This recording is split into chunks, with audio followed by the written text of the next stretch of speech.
Hey, everybody. Welcome in. Pugs Moran, Kelly Moore Memorial Studios on the beautiful south side adjacent studios of Radio Misfits. RadioMisfits.com for all your misfit and radio needs. One place. No longer have to go to two shops. You just get your... it's Friday. Y'all feeling good? Let me tell you something. Holy crap, guys. I was just out on the Pope balcony. Not 45 seconds ago. I tell you about my little Pope balcony that I have attached to the Southside Studios. It's a comically high addition to this wonderful studio that I get to call home. That was done, I don't know, maybe it was done in the 90s, like maybe the house itself, the structure of the house, maybe the house itself that is the studios, maybe that was built in the 60s. I don't know, somewhere like that, right? Okay, so a little older than, so 1960s maybe, but then it looks like there was an addition put on at some point. I would say probably in the 90s, and it seems really cool. And it's this different looking. It doesn't look like everything else in the neighborhood. And one of the things about it is that we have a giant balcony off the addition, and it overlooks the entire neighborhood. And as I was saying yesterday, one of the things that I love about these old school neighborhoods is that they have chain link fences and not 8-foot privacy fences that make sure that we can't even remember our neighbor's first name after 5 years. What is it? Glenn? It's Glenn. I know she's Linda. I know Linda, but is it Glenn? Is she married? I look out over this Pope balcony and, I've got chain link fences, and I can see everything going on. I can see everything, because of this, I think people are extra, diligent about keeping their yards good because all the yards look great. The fireworks people yard right now, something's going on there. They've got like a blue tarp over their whole backyard. I think they may have blown up their yard with their endless fireworks shows that went on for a good 6 days at least after 4th of July. Anyway, so a good, minute and a half at this point ago, I was out on the Pope balcony and I'm overlooking, the disputed lands, and I'm looking, and I could, here's the point. I could see shit. You guys. Oh my God. It doesn't smell like a pig roast outside anymore. It doesn't, it's not, the air is not filled with these fluorocarbons or whatever the hell they are. You have no idea what the last 24 hours were.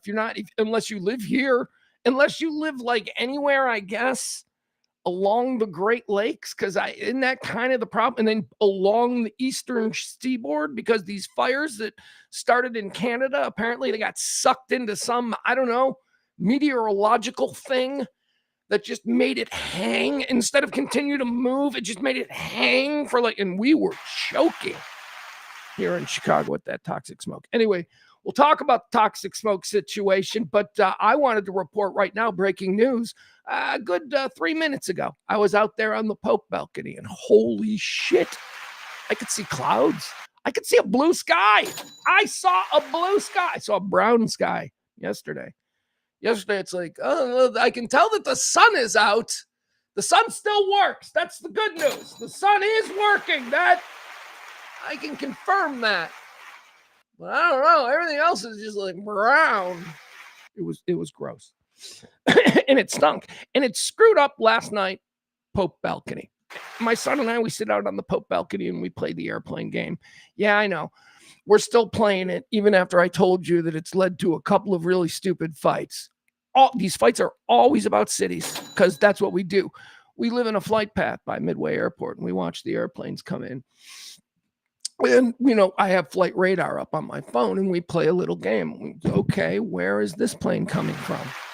And then he'll say, is the place the plane is coming from known for anything? And I'll say, yeah, music. It's known for music. And then he'll say, is the place the plane is coming from, is it in the southern United States? And I said, it is. It is. And is the place the plane is coming from, do they have an NFL team? And I would be like, the state does. And then he says Nashville. And I go, you win. So that's how we play our game, basically, as the planes land and take off. We couldn't do that. And we fight all the time. We fight about, whether or not, seriously, want to know what two fights were about? Two big fights? I've told you, but man, I can't say it enough because I can't. One of the fights was about whether or not Washington, D.C. is a city. And I got so mad because he might technically be right. It might not be. It might technically, under some weird description that he was able to find. I don't know, whatever. That was one. The other big fight that we had about a city was just simply, is Milwaukee cool? That was it. That led to a screaming match.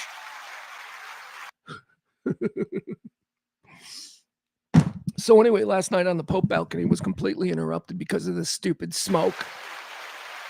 Like, my kid didn't want to be out there. I didn't want to be out there. We're sitting out there. We're like, oh God, okay. It's like 9:30. It stinks to high heaven.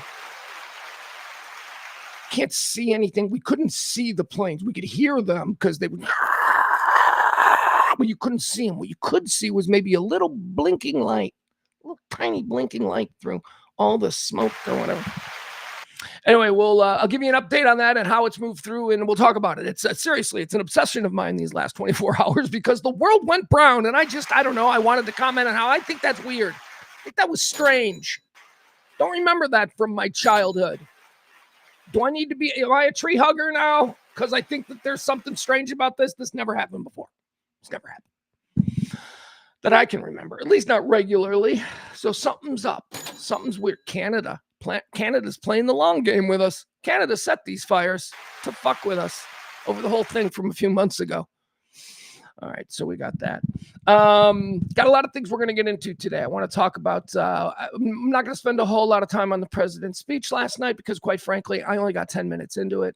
Some reaction to it. We will look at that. Also, I want to talk about the shooter, the main ICE agent shooter. His wife is talking.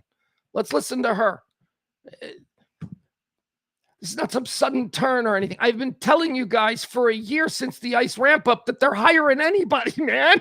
They're not hiring normal people. People who failed the mental and shit for your municipal police department are being given federal badges and guns, guys. So this is not about, it's not anything political. It's about, let's be smarter about who we let do these things and make these critical decisions in these high leverage moments. All right. So we'll get into that just a little bit, but not too much because it's a Friday and we want to keep it light. So we're going to talk diarrhea and we're going to have Aaron on to preview the World Cup final on Sunday. What else? Any other things that I wanted to mention? We've got the douche. We got the douche. The dick of the day. We got the dick of the day. We'll award that the dick of the day. This is kind of a dick of the day by proxy. You'll understand when we get to it. Dick of the day. Someone among us who's just breathing the same air. We let them breathe the same air, and then they do shit like this. Dick of the day will be rewarded. Awarded. 3 videos. Can't beat fun at the old ballpark. Oh my God, Chloe Fineman. Yeah, we got to talk about Chloe Fineman. Chloe Fineman. Like within the last 4 hours, I have had a complete turnaround change on Chloe Fineman. I learned something about her that I don't love. I don't love. I think she's very talented. She's leaving Saturday Night Live. She's going to pursue honestly, probable obscurity. I don't know that she's going to be one that pops. You know what could have made her like a super big star post Saturday? Again, look at me. Well, I do sometimes pretend to be from the future. So maybe I am right now telling you what the future of Chloe Fineman is and what it could have been. If Chloe Fineman were 20 years younger or 30 years, 25 years older, 25 years older, she would have left Saturday Night Live and she would have gotten her own NBC sitcom and it would have been a smash hit. And she would be Julia Louis-Dreyfus, Jen Aniston, whatever. But I don't know if that avenue is available to her anymore. Maybe she gets a Netflix hit, but that's obscurity town, at least by the standards of being a 90s TV star. I don't know. I don't know. She's not. I don't see her as a movie. We'll delve into it, but mostly we'll talk about what I learned about Chloe Fineman that I didn't know. So we'll get into that. You know, I'm a bit of a Saturday Night Live snob, so I got opinions. Okay, let's see. We got to do a whole bunch of stuff. Let me see here. Oh, you know, I did something today for the first time in quite some time. Remember months ago, I used to tell you about how every day I had this ritual when I was staying out at the mom's. I had this ritual where I would come into the studio, and then just before showtime, I would go see my buddy Nani. Remember the guy who runs the convenience store down there at the corner? He's got everything that I need, most notably these and a hot cup of coffee and a warm bit of conversation. That's what I always enjoy about my little friend Nani up there. And it's Nani. I know I struggled with what it was, Ronnie or Nani, because, you know, he has an accent. So I go up there, I see him. I'm out of my schedule. I don't do it the same way because I got my kid here and, you know, it's just a little bit different. So I go up there and I'm like, Nani, as I was going, he's like, hello, my friend. You know, he does that. He does. I know that's a stereotype, but it's true. It's what he does. Hello, my friend. He doesn't know my name. I don't think he knows my name. And he shouldn't. You know why? Because I am one of many that come through his door every day. And he is singular to me. And those many who come through the door, we all know him. He didn't got to know all of us. Anyway, I'm his friend. That's all that matters. So today, like I said, I haven't been up there in a while. And he's got a new picture. He's got a new picture behind the can. There's Nani will sell you anything. He's got so much clutter. Like around his little, like, is that all with you on the monitor? You know, at his little counter thing. He's got so much bullshit, man. He's got everything. Anyway, he also has personal effects, which I like, which are conversation starters, because he's a part of the community, and this is a convenience store, and we're all going to use it. So let's get to know each other, huh? Yeah, he's got pictures of his family back there and stuff. And so that's kind of how I've gotten to know him a little bit. He's got a new picture, and I asked him about it. And he has a picture of a hubba girl. She looks pretty. It's just a headshot, but she's gorgeous. Looks like one of them Bollywood type stars, if you ask me. And remember, I don't know what the hell Nani is. I don't know what he is. I know he ain't Irish. I know that. I know he ain't part of the old generation that settled this neighborhood. But so I don't know what he is, but he's brown and he's from over there. He's not like local brown. He's not like Central American, South American brown. He's like the other brown, European brown. Is that what would that be their Mexicans? Would probably, you know, the English look at the Indians like that. Same way. Anyway, point is, anyway, don't want to, I don't know what he is. All right. He's South Asian. Okay. So anyway, I'm looking at this girl and I'm like, hey, you got a new picture. Who's that? What's going on there? You know, you just starting conversation. Nani starts to beam. He's like, that's my niece. And he's getting excited. And I don't know what the fuck he's saying. I don't know. Apparently his niece is like on some TV show. Here's what I got. Taylor Sheridan. Some Taylor Sheridan show. His niece is on it. He's very proud. I thought that was awesome. And I said to him, I go, oh man, that's awesome. I go, you know what? Y'all are exploding. Yeah, I said this. You ready? Because honesty and curiosity is rewarded in actual one-on-one human experiences, right? I go, man, that's awesome. I go, holy cow. I go, do you know that just 15 years ago, someone that looked like you or looked like her would never be allowed on TV? And he smiled and he goes, it's good times, my brother. And I go, good for her. And it reminded me. Our show, the old Pugs and Kelly show, we used to have Paul Varghese on every week. He was a weekly guest. Paul Varghese is a South Asian. He's American. He's South Asian like I'm Irish, right? Like American first. I was born and raised here. I didn't have to assimilate, you know? Anyway, we used to talk a lot with Paul because Paul is extremely talented. And I greatly admire the way he's played his career and been able to stay happy. At least the way I see it, you know, I don't really know what's going on with his personal life lately, but anyway, I'd always admired Paul for many reasons. His ability, his talent, and his smarts about things. So anyway, we used to talk on our show, and y'all might remember this. We used to say, Paul, we need you to be the Jackie Robinson of your people. There are none of your people on TV. There are no famous South Asian people in Hollywood. We used to say this all the time. And he would go, well, Russell Peters is getting pretty big. And, there was, at this time, I guess maybe Aziz Ansari was on Parks and Recreation, but he wasn't famous yet.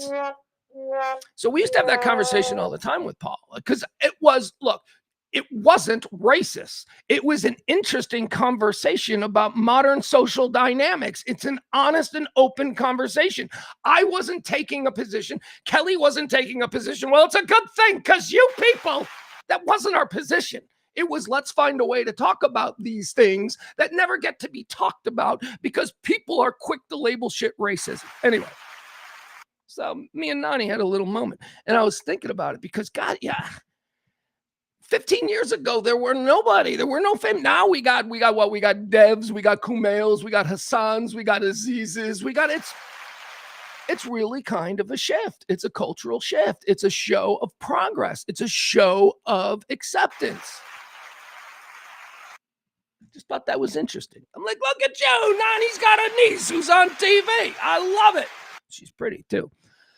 I don't know what she's on. I don't know. Taylor Sheridan's got like a million different shows, but if there's a show that has a really hot Middle Eastern looking girl, and again, I don't know if he's Pakistani, Sri Lankan, I don't know, Indian, whatever.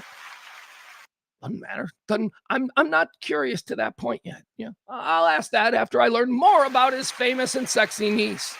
More on that coming up. All right.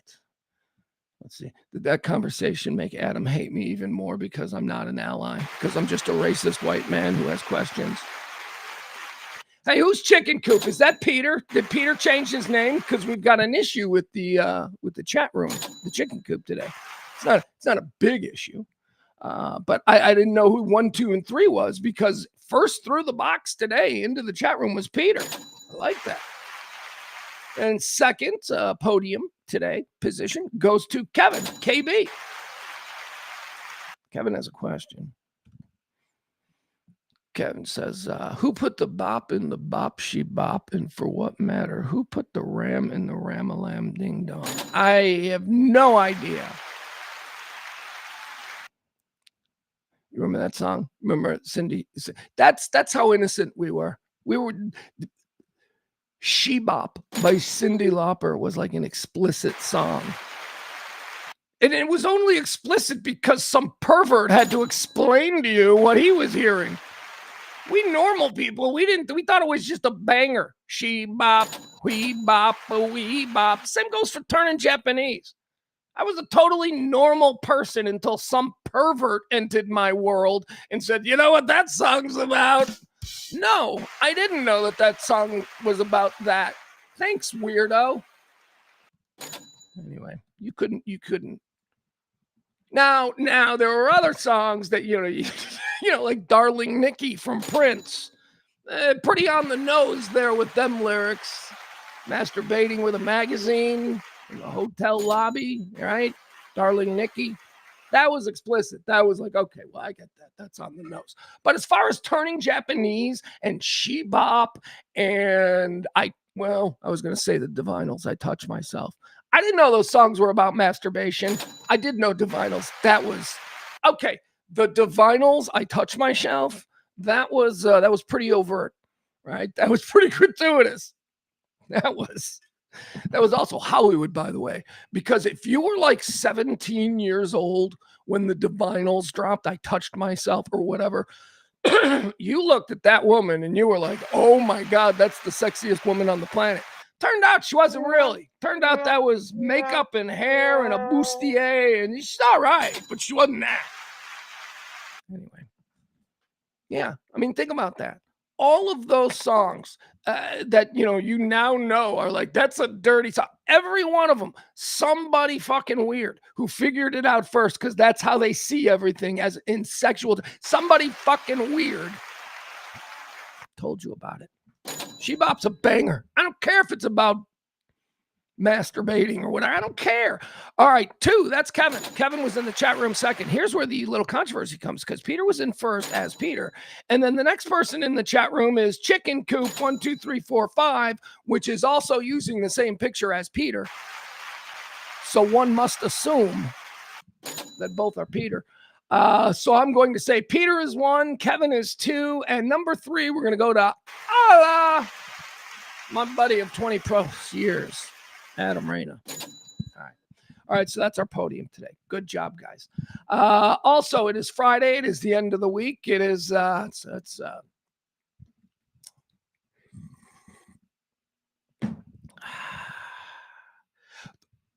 there were plans. There are plans for the weekend. Look, I had this conversation with somebody yesterday. At my age, we can acknowledge birthdays, but we don't. You don't need to celebrate, right? I don't want everybody gathering at Chili's to come over and sing to me. I think you got to stop doing that at 40. Or 30, really. Let's stop at 30. Okay, at 30, let's stop with the birthday celebrations and infantilizing the moment. At 30, you can celebrate 30. 30 is a big one. I get it. Let's skip the celebrations. Again, we can acknowledge, but let's skip the celebrations again between 30 and do something at 50. 50 is a milestone. 50 is like, yeah, okay, all right, you know what? I'm going to acknowledge what I am now, and I'm going to be king at this feast. Right? That's 50. That's okay. Then shut the fuck up. And shut the fuck up until maybe your grandkids force you into an 80th. That's it. That's it. 50 is the last one. That's why you're allowed to go big at 50. That's why you're allowed to go to Vegas at 50. That's why. But yeah. So anyway, we have plans this weekend. And apparently our smoke and our black smoke and all that, it's going to be moving through the area because it's being pushed out by thunderstorms. So now we're getting thunderstorms. So today we were supposed to play in a bags tournament. Tonight, it got canceled. Mom called and said, no bags tournament tonight. So I was going to go out to the lake house. We were going to play, me and my kid. We're going to get in a bags fight with a bunch of people in this closed community. Bags is cornhole. For you people who don't know, I hate this. I already had this conversation with my Texas-raised kid who's pretty good at what he calls cornhole. And I'm like, it's bags, dude. It's called bags. You're throwing bags, man. You want to go throw bags? We're throwing bags. This is a game of the people, okay? Parker Brothers didn't get a branding or a copyright on a name. This is a game where any dude who can make a shoebox with a hole in it, can throw some balled up socks with some beans in it. It's a game. It is the white man soccer, they say about soccer, the reason soccer is a world sport is because any third world kid can kick a dead mule skull around the field, right? That's the same thing for bags. It's the white man's game. It's the it's the game of the working class, and it's called bags. All right, it's not called cornhole. Cornhole sounds like, and by the way, it was never called cornhole until like 2000s. This is like a new millennial name because I think somebody tried to brand it nationally, and it was already national. We played this game all over the place. Maybe I'm wrong. Texas, tell me, when you were little, if you played bags in 1990, did you call it, let's play cornhole? And how did you term it? Did you say, let's throw cornhole? Because it's called throwing bags. We're going to go throw bags. It's throwing bags. That just makes more sense. Cornhole sounds stupid, but nobody wants to be good at cornhole. Okay? But I'm great at throwing bags. I can throw bags. You want to throw bags? Come on, bitch. Throw bags for it. That's what we do around here. Yards were too small. We couldn't do horseshoes. It was too much. Yeah, you broke a neighbor's window. Goddamn horseshoe. So we threw bags in the driveway. Did you call it? Here's why it's bags. Here's why it's bags, okay? Because in the Midwest here, where the game originated, think Iowa. I think we'll give Iowa credit for it. I believe it was an Iowa game. Those were just little tiny sacks that were sewn together with hardened corn kernels. So those are supposed to be corn kernels in there, okay? And, it's just a shoebox with a hole or a guitar case with a hole, whatever you want to call it. So it's corn because of what's in the bag, and then there's a hole.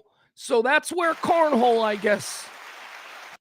It's bags. Just throw bags. Anyway, the bags tournament has been canceled today because of the thunderstorm. So birthday weekend is up in the air, which is fine because baseball's back. And we can watch live baseball tonight, which is fun. What are we going to do? What are we going to do here? Oh, I didn't update this yet. Our July heroes. I am so sorry. You know what? I'm going to update this right now because you just don't, you don't get lazy when people are consistently awesome. All right, here we go. Our July heroes. These are the people who have contributed to this show in the month of July. It's already the 17th, and there's not as many names as I would like, but that's okay. We'll muscle through. This show requires your support. We don't do any kind of politics that would lend itself to outside money, we don't do enough sports to really attract any gambling people who want to throw their support behind it. What we do is talk for the working class, peasant class talk. And I call it that ironically because we are not peasants. We are the people who built this country, and we are not represented, and nobody gives a shit about us. So I come here every day and I try and give you a nonpartisan, regular guy look at the world. Is the regular guy wrong? Of course. The regular guy is not as smart as the experts on some of these extremely complicated issues, but the regular guy, if his heart is in the right place, he's somebody to be listened to. And that's what I try to do here. I'm trying to appeal to people that are normal, that aren't radicalized. And holy shit. Look at Twitter this morning. We are so radicalized. I saw somebody that I like a lot, somebody that I have a very nice relationship with, just say the dumbest fucking most hateful shit today. And it's just so hard for me to respond because, when you know this person in a completely different way, and then you see the way they are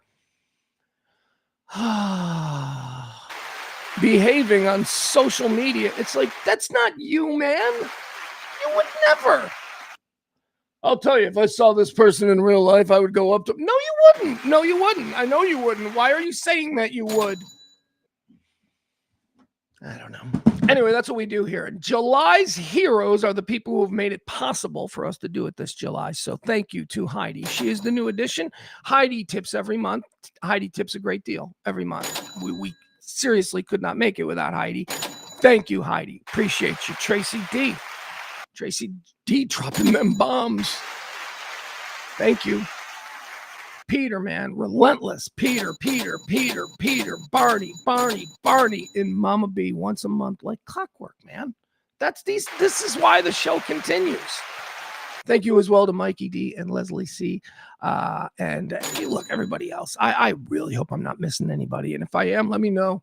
Let me know. And you don't have to feel weird about it. You know what I mean? You don't have to feel weird about it. These are our July heroes.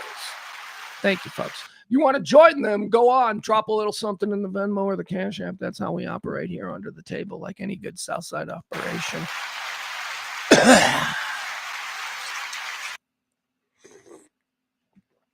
What are you talking about? It's tips.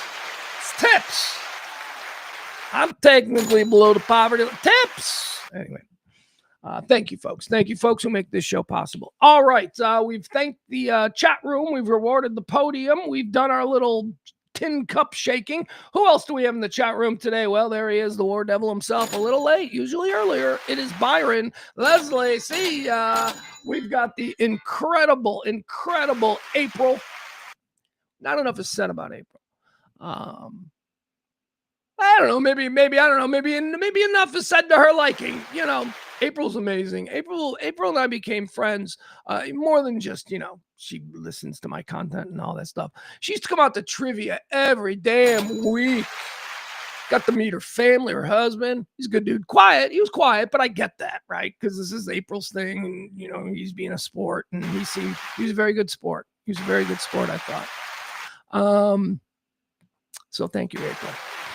Who else do we have in the chat room? There's Jen. Jen. Is that a little pirate's hat or a little witch's hat she's got on? Jen used to come out to trivia. Wait. Yeah. Okay, never mind. I don't want to misrepresent anybody. Let's see here. I suppose it's a good thing that we're starting to get AI bots attracted to this show. Adam's here. Adam's here, and I have no idea what he's talking about, but it doesn't matter. It can apply to almost anything that I say as far as Adam is concerned. Adam would like the world to know that I do not understand fundamentally who I am. You really don't who I am, who he is. Oh, I think I understand fundamentally who you are. And that's why I tolerate your nonsense. All right, let's see here. Barney is in the chat room. Barney, Jen again. All right, so here we go. So now we're into okay. Barney says that we were talking about you got to stop celebrating birthdays, I believe, until your grandchildren start forcing you back into having birthdays, which is, unfortunately for the old person, nothing more than a reminder that, hey, they can't believe you lived another year.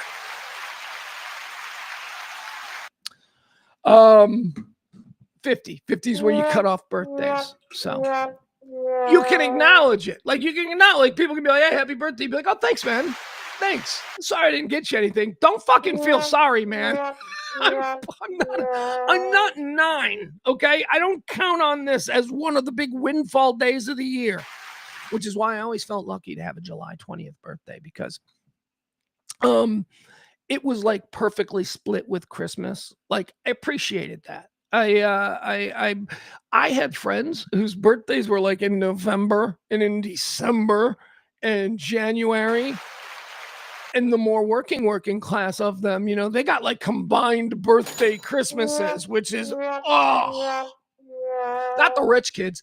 I had a friend, a girl, her birthday was like 3 days before Christmas. She was like a December 22nd baby.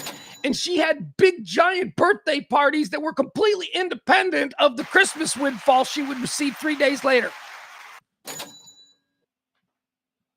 That's what shaped my working class view of the world. Seeing that rich kid getting 2 windfall days in the same week.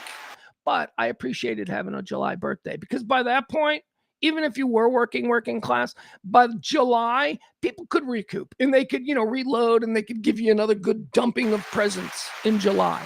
And it was perfectly like, split with Christmas. Here's where I always had a problem with it, though. I didn't get the in-school year celebration. I never got the in-school year celebration. That always pissed me off. You know what I mean?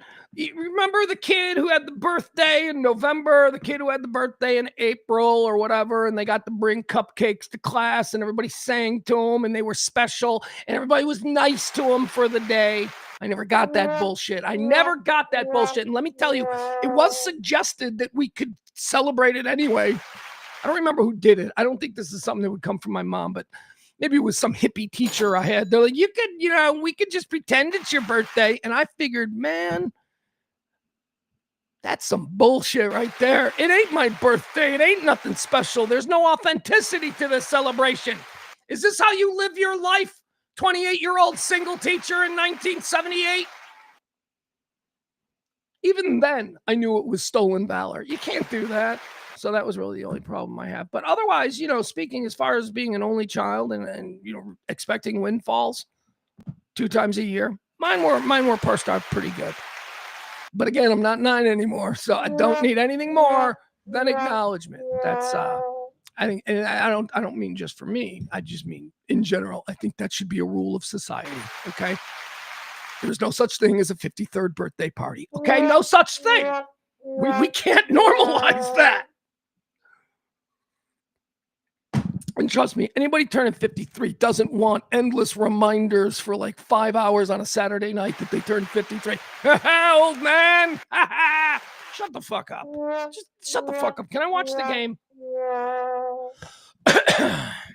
Anyway, if you disagree, It's your birthday and you can do whatever you want. That's the other great thing about a birthday. You can do whatever you want with your birthday because it's your day. If you want to be seen as a vain narcissist who continues to celebrate birthdays weirdly into your 60s, go ahead. I won't fault you. That's the beautiful thing about being an American and having a birthday. You know, there are countries where people don't even have birthdays. You know what's weird about that statement? Totally made up, but also probably true. It's probably true. Probably some weird country in Africa where it's technically outlawed to have birthdays. All right, back to the beanbag cornhole conversation that we started. I'm very upset that our beanbag cornhole tournament has been canceled for tonight. It was probably going to be canceled anyway because I remember last night they're like, yeah, they don't think they're going to have it because of the black toxic smoke. Black toxic smoke has been replaced by thunderstorms. All right, so I asked. Here in the Midwest, we always called it bags, throwing bags. But I'm in Texas, and I remember beer companies were pushing it at one point. So they're like, yeah, so we want you to come out and host a cornhole tournament. I'm like, what the fuck is cornhole? And Kelly be like, what the fuck? It's called bags. That's throwing bags. What do you mean? So what was this, like 2005 maybe, I think, when I started hearing cornhole? Was it called that in 1985 in North Texas? Was it even a thing in 1985 in North? Because it is originally a Midwest game. I think it came out of like the cornfields of Iowa. All right, so we asked, and Barney says cornhole is obscene. Obscene, he says. Jen says beanbags, which is incorrect, but at least it's fine. I wouldn't, because cornhole is one. You're really making a commitment to say something that's going to make people go, oh, Jesus, really? What are you trying to be funny? What is that, a double entendre? But it's not bean bags. They're corn bags. They are bags filled. Well, you know what? I bet in modern times, and this is my issue because I'm a traditionalist. What I like the dead bag era of beanbag tossing. That's how traditionalist I am. The dead bag era with old Spanky Johnson. Just outside of Des Moines. Nobody was better at tossing them back. Anyway. See, we're improv. We're just riffing. Okay, so yeah. Okay, thank you. Jen says beanbags. Bags. You can just call it bags, but you're fine. You are absolutely fine. She follows that up with a serious question that maybe I figured went without saying, but cornhole is a butthole. No, it is. It is. It's a butthole. It's a butthole, which is why no self-respecting participant of this fine and honored Midwestern American sport would ever call it such. It's called bags. Barney says we played horseshoes when I was a kid. Yeah. We had. I remember horseshoes at my aunt's house. She had a massive backyard. You couldn't play horseshoes everywhere, right? You needed like a bunch of lawn. Undeniably, you'd have a spazzy cousin who would like throw it. That's why no one can play darts or lawn jarts. Remember that? Now lawn jarts was awesome. Now that was a game. Hey, that was one of my predictions, wasn't it? That when Trump won re-election, when Trump came back, that we could have lawn jarts again. That the woke 25 years before woke was a thing, the woke left forced lawn jarts into obscurity. Do you remember what lawn jarts were? Okay, I'll tell you what they were. It was like a circle, like a little hula hoop. There were two of them. You'd put one on one end of the lawn, and you'd put one circle hula hoop on the other end of the lawn. And then you'd stand on one side with like three of your friends, and four of your other friends would be on the other side. And then you'd throw knives at each other. That's what jarts was. You literally throw knives at each other. These were projectiles designed to fly quickly and briskly through the air. Aerodynamic fucking beasts they were, with dull tips. All right, let's be honest. They were dull tips. They were sharp enough to pierce cold Midwestern spring ground. They were dull. For insurance reasons, they were dull. Yeah, and you'd stand there and you'd throw these things into the air and you'd try to get them inside the circle, the hula hoop that's been laid on the grass. And your spazzy cousin ruined it for everybody. Your spazzy cousin who was just, oh my God, he killed your 3-year-old sister. Now nobody in America can play lawn darts. God.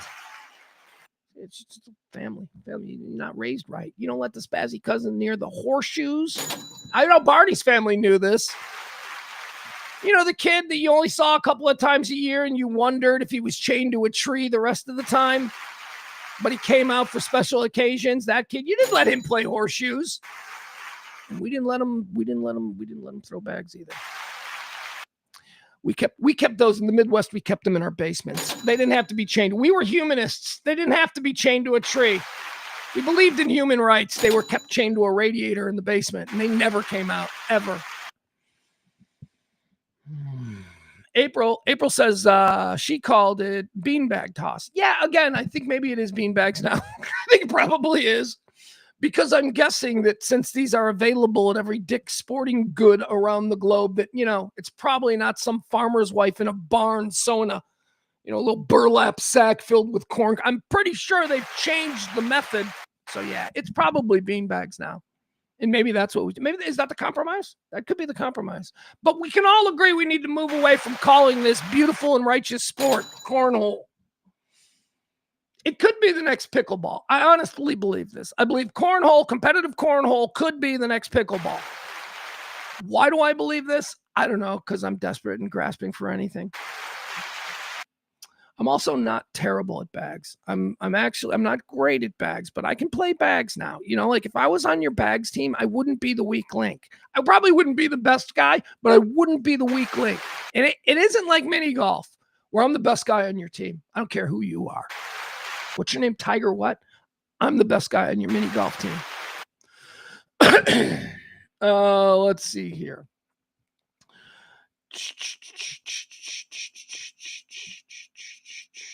All right, here's a good one. This is good. This comes from Mikey D. Mikey D says he has never heard it called bags ever.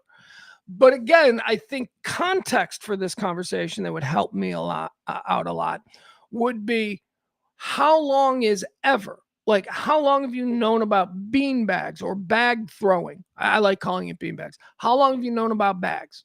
Because I was born in 1969 and I've known about bags my entire life. And when I moved to Texas in the 2000s, I got maybe it was there, maybe it wasn't. I had never noticed it, but around about 2005, I think it was a beer company or something. They wanted to get behind this cornhole throwing tournament bit. And they came to us because we were, you know, big with dodgeball, but we were already committed to dodgeball, so we couldn't do it. But I remember thinking, cornhole? So my question, Mike, is has cornhole been a game that was played, you know, back in the 60s with the old men in your family? Or is it a relatively new thing to your understanding? All right, that's it.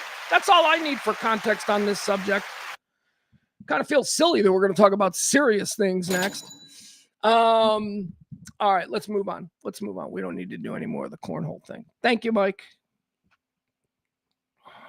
Trying to see if there's anything else.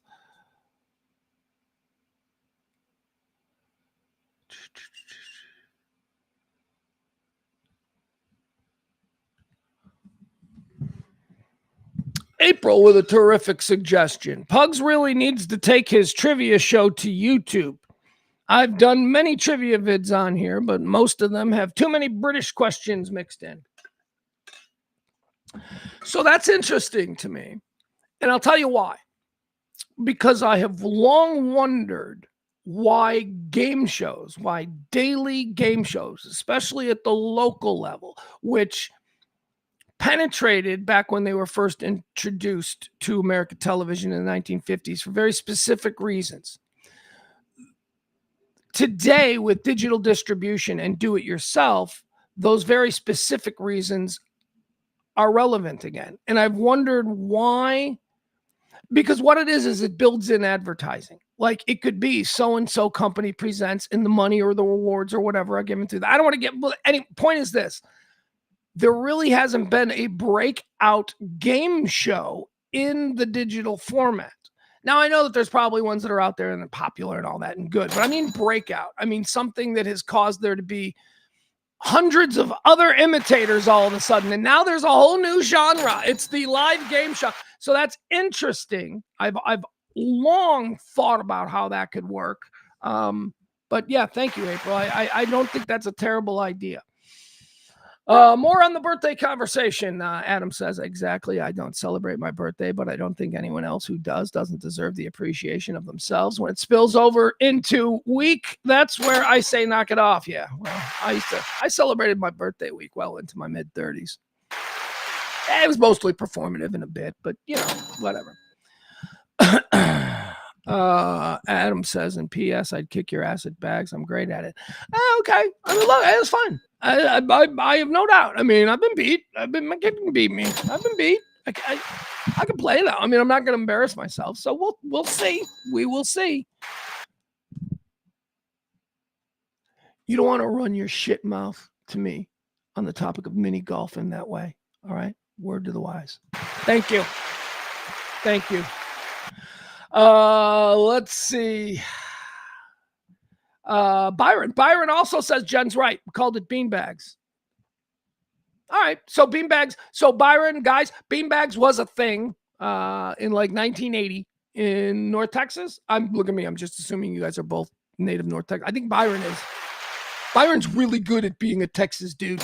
If he's not, like, if he's from somewhere else, like if he's Ted Cruz in it, he's so much. Byron's so much better at being just a regular, normal. Well, normal, I guess. I guess I'm being a little generous with that, or might we say liberal with that? He's good at being a Texan. Anyway, that's what I need to know. Remember the context. I just need to know if it was you were calling it beanbags in the 70s, because then it's your thing. Then okay, then it's just regional different names for essentially the same sport.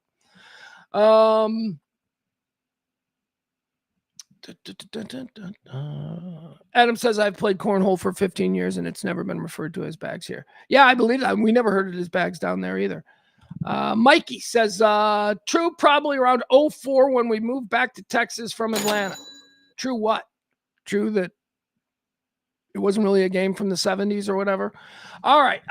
They used to have massive, like when I was a kid, and we're talking like 11, 12, 13 years old, and I'd go to the old Comiskey Park to watch the White Sox with my grandpa. We would walk through the parking lot, and they would have these massive groups of people just playing endless games of bags. And this is what, the early 80s, the mid 80s?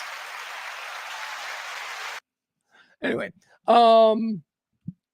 Barney says in Texas first saw the game about 12 to 15 years ago. Okay, so that explains it. So what I suspected was right, that this is probably a game that was played in Midwest corn communities for years and years. It made its way to cities like Minneapolis, Milwaukee, Chicago, Detroit, St. Louis, places like that, and then didn't really expand, maybe. Right? Because when it was reintroduced to me and Kelly as an event idea, it was called cornhole, and we were like, what? So you're familiar with this cornhole game? We're like, it's called bags, and yeah, we're familiar. So this does explain a lot. Anyway, I think we can compromise and call it beanbags. Play beanbags. I think that's fair. I have no problem with that. And remember, I'm a dead bag era purist. Toxic smoke. Let me show you this. So the toxic smoke, as I announced, breaking news at the very start of today's show, the toxic smoke has lifted. Hallelujah. Hallelujah. I was out there on the Pope balcony and I saw blue sky and white clouds. And nobody was smoking a pig. Yesterday, it smelled like everybody was smoking a pig in their backyard. And when I say everybody, I mean 400 yards. Everybody smoking a pig at the same time. And I'm smelling it while I'm standing over my own smoker. It was terrible. I never seen anything like it. But today it seems to have moved on and it's being replaced by thunderstorms. Or so we're promised. Let's see here. What did it have to say? Because, wow, it really was quite an event. And by the way, I don't mean to minimize anything that you Texans are going through. We're going through the dry, what is this? I can't breathe kind of weather. And you guys are, somebody throw me a life. Terrible weather stuff going on down there in Texas. My son is on top of it because all of his friends, he's got friends who are vacationing all over the place, and it's really a concern. So keep a good thought, authentically. Man, I mean, just a year ago, the Guadalupe, remember, it was the 4th of July. It was the camp with the girls, and oh my goodness. Just happens. I guess God hates Texas. I don't know why God hates Texas. Anyway, God also has Chicago on its shit list because Mother Nature took a great big fart, a big dusty fart, all over a major portion of the Northeast over the last couple of days. Chicago is certainly no exception. Wildfire smoke makes air unhealthy from the U.S. Midwest to the East Coast. Did I get knocked off? No. Okay.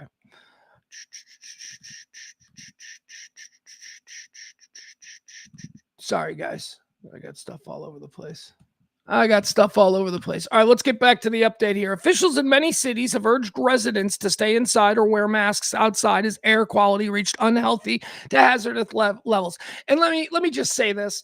I got into an argument with some dick just fucking this morning on Twitter because there are a lot of people walking around Chicago wearing masks. As a matter of fact, people are making jokes about it. Hey, I'm glad I didn't throw out my stupid COVID masks. There are people walking around Chicago and other American cities, and there are grifter bot influencers on Twitter trying to rekindle the whole, these COVID lefty losers are. No. This is extraordinarily serious situation for people who even have minor breathing difficulty. They need something as an insulator. Oh, do the research. Fuck you. I am not going to do research so that we're not going to relitigate this. The problem isn't whether or not masks are effective. The problem is you dipping into strangers' business. Leave them the fuck alone and let them wear a mask if they want to, you pearl-clutching Karen. What the hell is wrong with you? We have extenuating circumstances here, and I can speak from firsthand experience with my mother over the last couple of months that there are people who are in real danger and who are real concerned and who are willing to take absolutely any precaution necessary during these outrageous times to ensure that they don't fall victim and become one of them statistics that the 10 o'clock news is going to lead with. 10 more deaths today caused by the black polar fart. So just shut the fuck up. It's not about doing the research. Do the research. You're a lefty who thinks masks are fine. No, I'm not. I'm a normal person who thinks that you need to stay out of other people's business now, okay? Shut the fuck up. Do the research. And then this guy is like sending links. Look here. It's not about that. It's about you not minding your own fucking business because you're an emotional weakling and a narcissist who demands that people see you as special. I'm the one pointing this out. It's wrong of this person to do that thing. And I declare it. Fuck you. God, that says so much about who you are. Thank you. All right. People are wearing masks. What do you want from me? There are people who are scared. It's been really bad. My son, my super healthy son, who he's looking so buff. He's starting to he's not putting on football weight anymore. He was really trying to pack on football weight. And because of, the little stomach and something issue that he's got, he wasn't going to get to be a 300-pound offensive center, right? So he's spent the last couple of months and he's not, super carbon and all this stuff, trying to get bulk. And he is he's still working out and stuff. And he's just getting. Anyway, that kid, 17-year-old, super healthy, he couldn't be out on the balcony last night.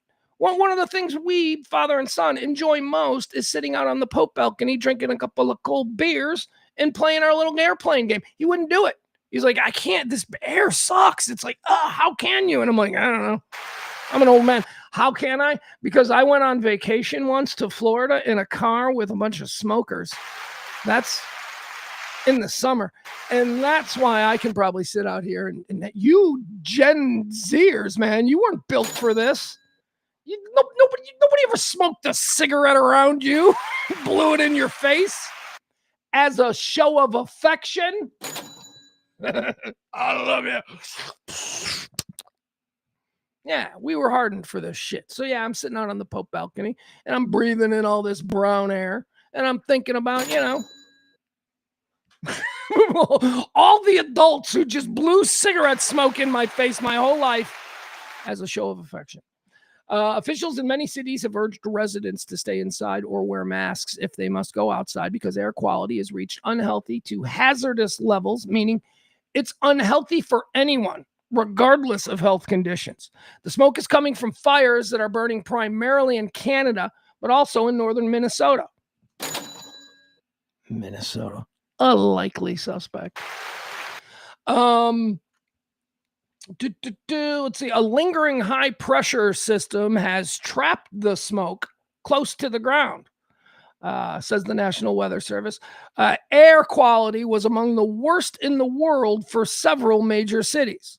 All right, let's check in. Let's see who we are. Sure enough, it arrived in force here, and it's really pretty much at extreme levels, says a Weather Service spokesperson who noted that visibility in some areas has been reduced to less than half a mile. Yeah, let's check that out because, my Pope balcony, we are in the flight path for Midway Airport, and I took a picture. I didn't have... I don't have a picture of on a clear day what it looks like, how close the airplanes are.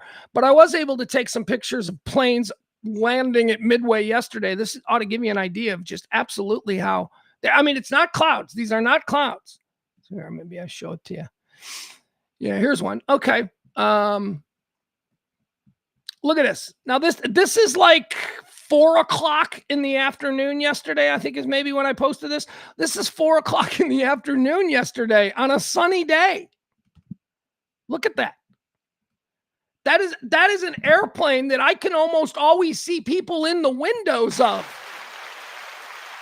You can see people. That's how close the plane is, and that is smoke. That is not cloud. That is not fog.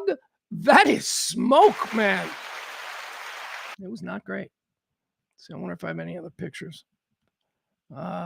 Any other pictures of planes? I know I took a whole bunch. I took one picture of the Sears Tower because from the front door, let me see if I can find it. From the front door of this house here, you can stand on you can sit on the couch in the living room watching TV and you look out the window and you can see the Sears Tower in the distance. So here's what that view kind of looks like right there. You can see. Whoop. Why won't this get big? Oh, hold on. Maybe I got to do this differently. Yeah,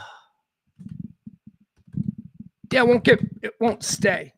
All right. Anyway, doesn't matter. I can show it to you this way.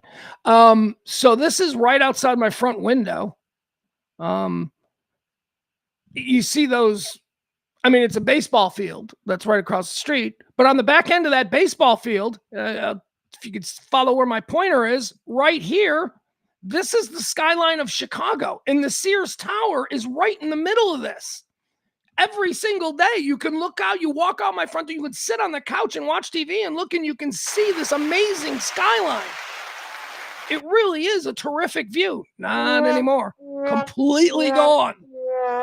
Jesus, it was gross. It was really gross, but it seems to be moving on, which is good. Let's see. Let's get into some individual cities and see what they put up with. I've been through a lot of weird weather-related events, but this is one of the strangest. What happened yesterday? I can see if this was like ancient times, you'd be writing about end of days. The sun was blacked out by a plague of pork roasting in every yard in the village. National Weather Service meteorologist Jack Peter said even if winds from the northwest clear skies as expected later this week, the smoky air could keep returning until the fires are out. This could go on for months, off and on. Bill Ostrovsky, 76, wore a mask as he walked through downtown Chicago, where wildfire smoke shrouded skyscrapers. Bill Ostrovsky, 76-year-old fucking libtard, am I right? 76-year-old, 3-time cancer survivor. He uses oxygen most of the time, even on best days. But look at that fucking lib. Look at him. Mind your own business. Mind your own business, jerk off. Bill Ostrovsky, 76 years old, he wore a mask as he walked through downtown Chicago, where wildfire smoke shrouded skyscrapers. It stinks. Well, let me do it like Bill. Yeah, it stinks. It's not a good sign when you wake up in the morning. Morning? He's Ostrovsky. Why did I? What? You know what I did? I gave him an Irish neighborhood accent. That's a Chicago Irish neighborhood accent. That's a Chicago guy raised by parents from Ireland. All right, let's try it again. Bill Ostrovsky, 76. He says it stinks. It's not a good sign when you wake up in the morning. You can't smell the air, said Ostrowski. Also in St. Paul, Minnesota, the sky was glowing yellow, said Brent Williams, head of the Soil, Water, and Climate Department at the University of Minnesota. The area could be looking at weeks to months of continued... Okay, that's Minnesota. Screw them. Right now, we've got momentarily blue skies where the sun is partly cloudy, but we've got storms rolling in, so that's going to go away. Are you saying that on the other side of the storms is more friggin' smoke?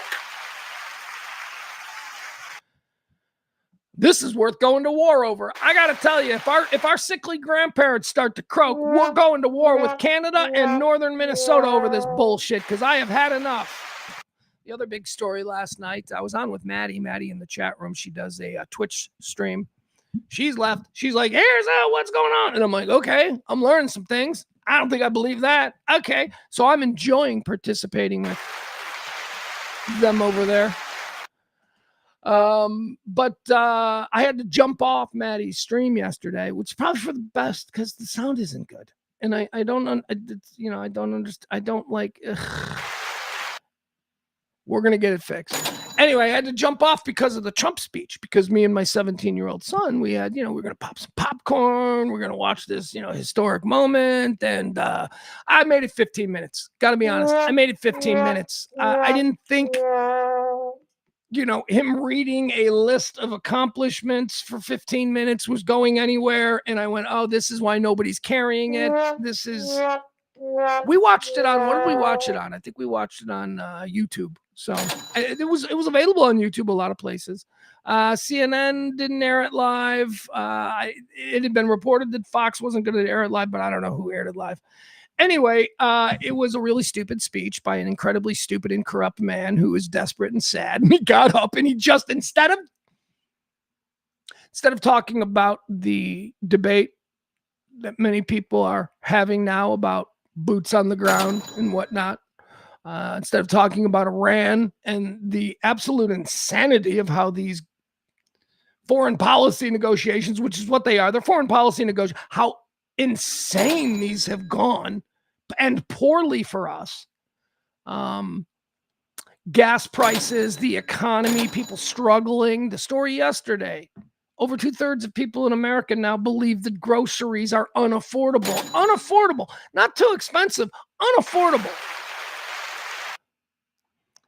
ICE is killing people in the streets. There's a debate to be had there. We could use some leadership. Maybe the president could come out, calm us all down, and explain what he's trying to accomplish, and maybe calm them. Yeah, could have done that. That would have been a good speech. That would have been something that would have been absolutely appropriate for these times. But no, it was about nonsense. And he's doing the thing that he has done with a billion other issues, whether we're talking about the Epstein files or the UFO disclosure, all the things that he likes to take credit for. What he's doing is he's just re-releasing stuff that has been out there. I didn't waste my time. I saw enough response from the right on Trump's speech to go, oh, okay, that's all uniform and programmed. Okay. And then I saw enough response from the left on Trump's speech. And I went, oh, it's all uniform and programmed. There you go.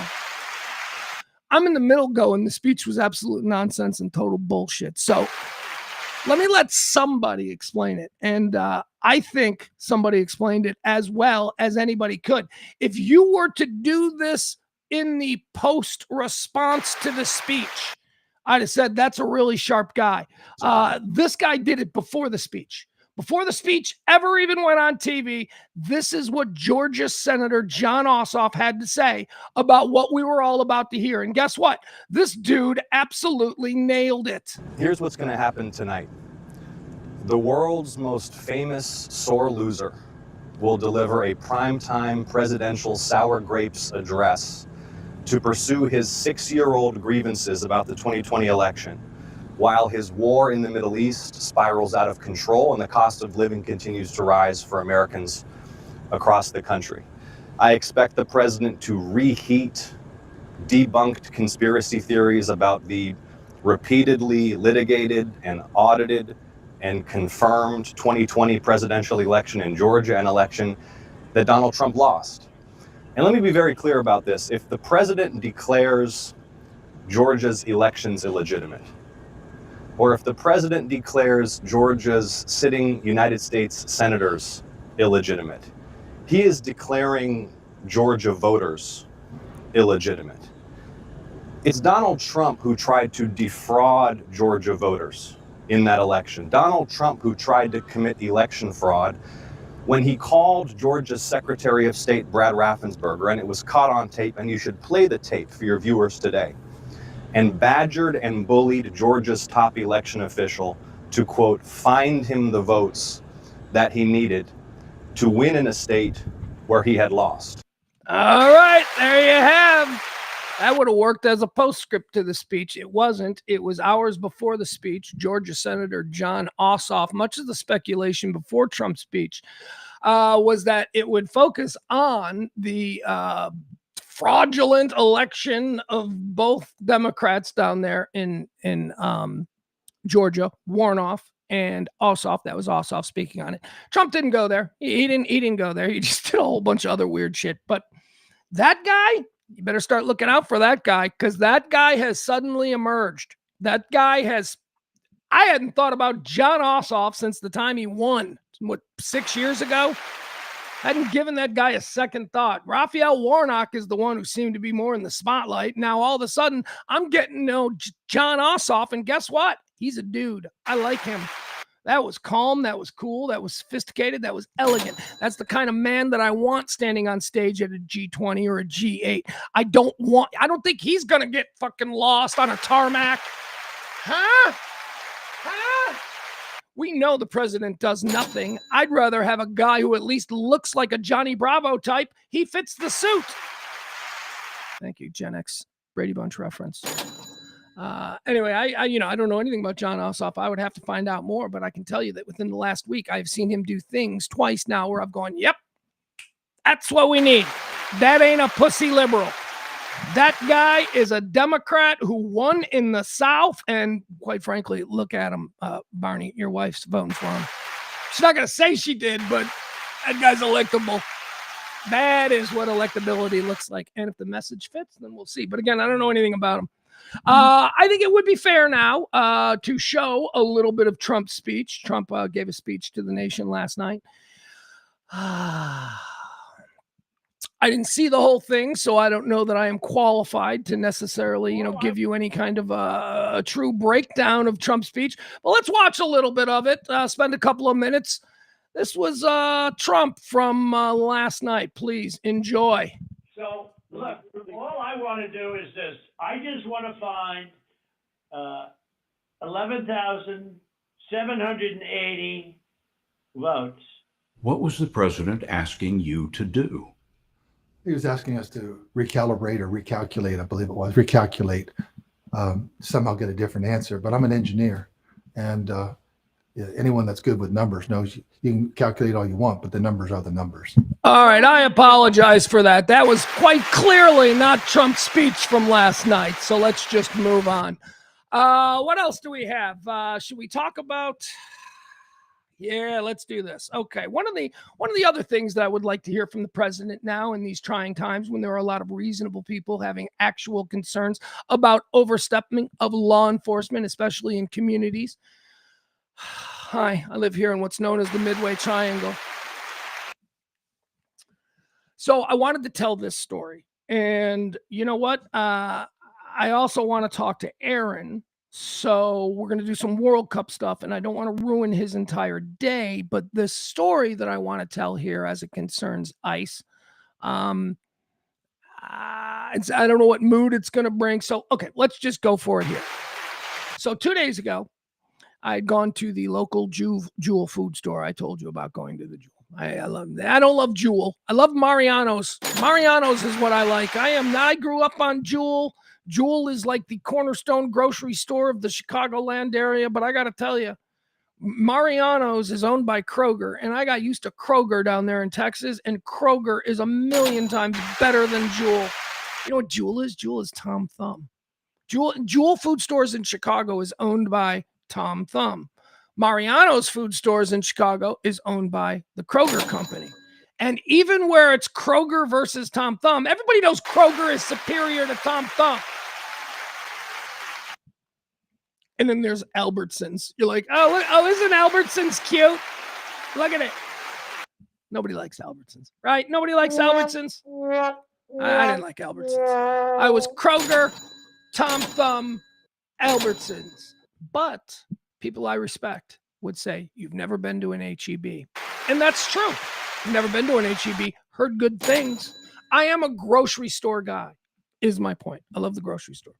So, and I'm well-noted grocery store guy. So I had to go to the Jewel because the Jewel is closer, because the Jewel has been on every corner in Chicago for, 100 years, and Mariano's is actually a few miles away. So I went to the Jewel. You know what? The Jewel this week has a great deal on Coke Zero anyway, and I like Coke Zero. It's if you buy 3, it's like $1.50 a bottle, 2-liter bottle, and that's pretty good. Jewel's also running a really nice special. You got to have the coupon though in the app, which is a couple extra steps, but that's okay if you're a professional shopper like me. That's nothing. Jewel has a really good deal on red seedless watermelons. Or at least they did. The deal might be over. Anyway, we've got a bunch of watermelons. We do. Because I buy in bulk. And then I realize you can't use the Sam's Club buy in bulk method with vegetables and fruit. So I end up eating. I ate almost an entire watermelon last night. I know that I'm not really, this is staying on point with what I was talking about. Because what I'm going to talk about is pretty serious. But I ate almost an entire watermelon last night because I'm like, I'm not throwing it out. And I just ate watermelon last night. Cut to, I had to run to the bathroom for number 2s like 4 times last night. It wasn't lettuce. I haven't been to Taco Bell. We'll talk about that story coming up. But now this was just, my body going, watermelon? More watermelon? We got to get rid of some of this. By the way, do you know about me and watermelon? I don't think I've ever told you about this. Watermelon, I feel very strongly about this. Watermelon is the greatest food that God ever made. Watermelon is the only food you can drink.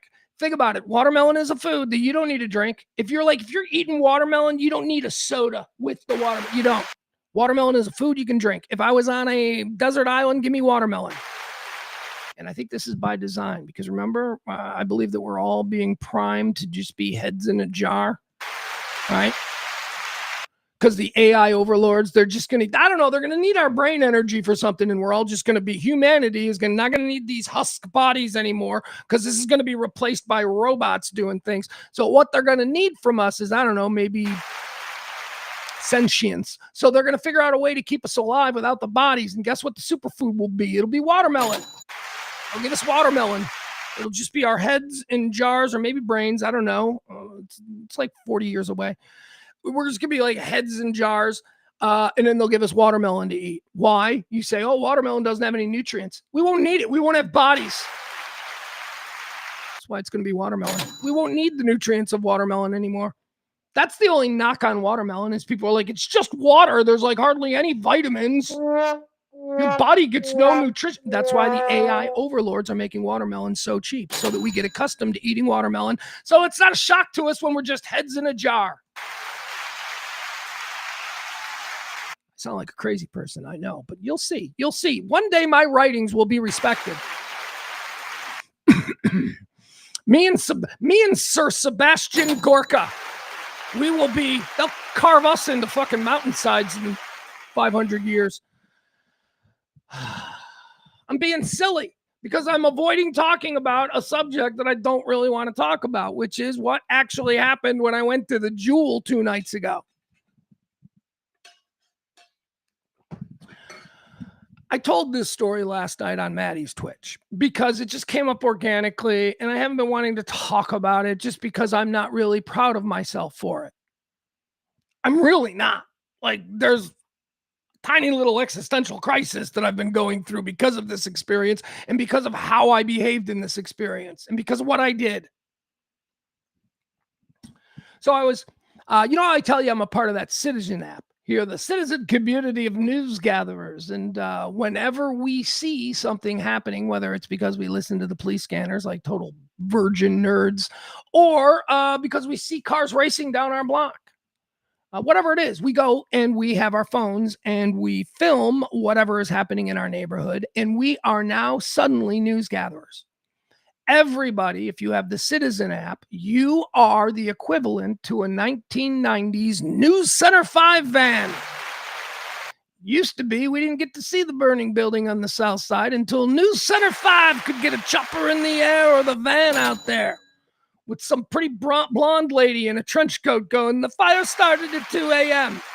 We don't need that anymore. Everybody can do that with their phones. So that's kind of what the Citizen app is. You can cover and gather more events in your community instantly. And I absolutely love that idea. So much that I feel like I invented it like 20 years ago. But, again, nobody was listening to me. No, I invented it after the first iPhone. After it first became apparent that you could record things on your phone and that everybody had news gathering equipment in their pockets, I thought, this is citizen news gathering is going to be a thing. So I'm a part of the Citizen app. And as I was coming back from the Jewel food store, I saw a street that was completely blocked off by local police. All right. Chicago, south side of Chicago police. And they were blocking off an entire block. Like you couldn't make a turn down this block if you lived on it. And then I go a little bit further and I see in a parking lot of a liquor store that is like half a block away, I see like 5 at least of these.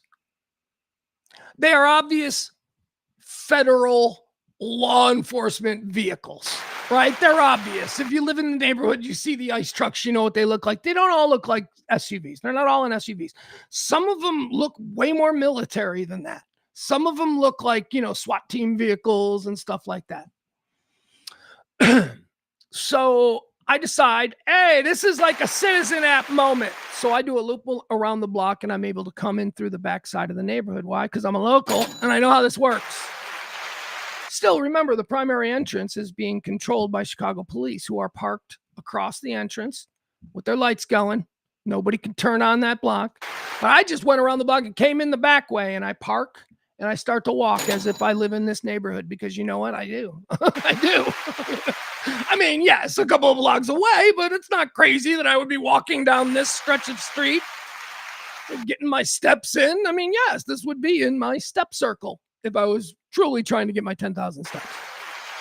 So I park my car and I start to walk and I'm approaching now where I'm seeing a lot more of these things. Now I'm seeing the SUVs and all of that. And they're in front of a house. And I didn't immediately, because these are the things you look for. Remember, I specifically or deliberately pointed out that the people blocking the main entrance were Chicago police. It said Chicago police. Then, 50 yards away from them in the parking lot of a liquor store, there were a whole bunch of looked like what would be called a staging area, right? And that's what compelled me to make a loop around the liquor store, go through the alley and come in through the back way. So now I'm parked in this neighborhood and I'm like, okay, I'm going to get some good Citizen app video here. Something is going on in this neighborhood and I don't know what it is.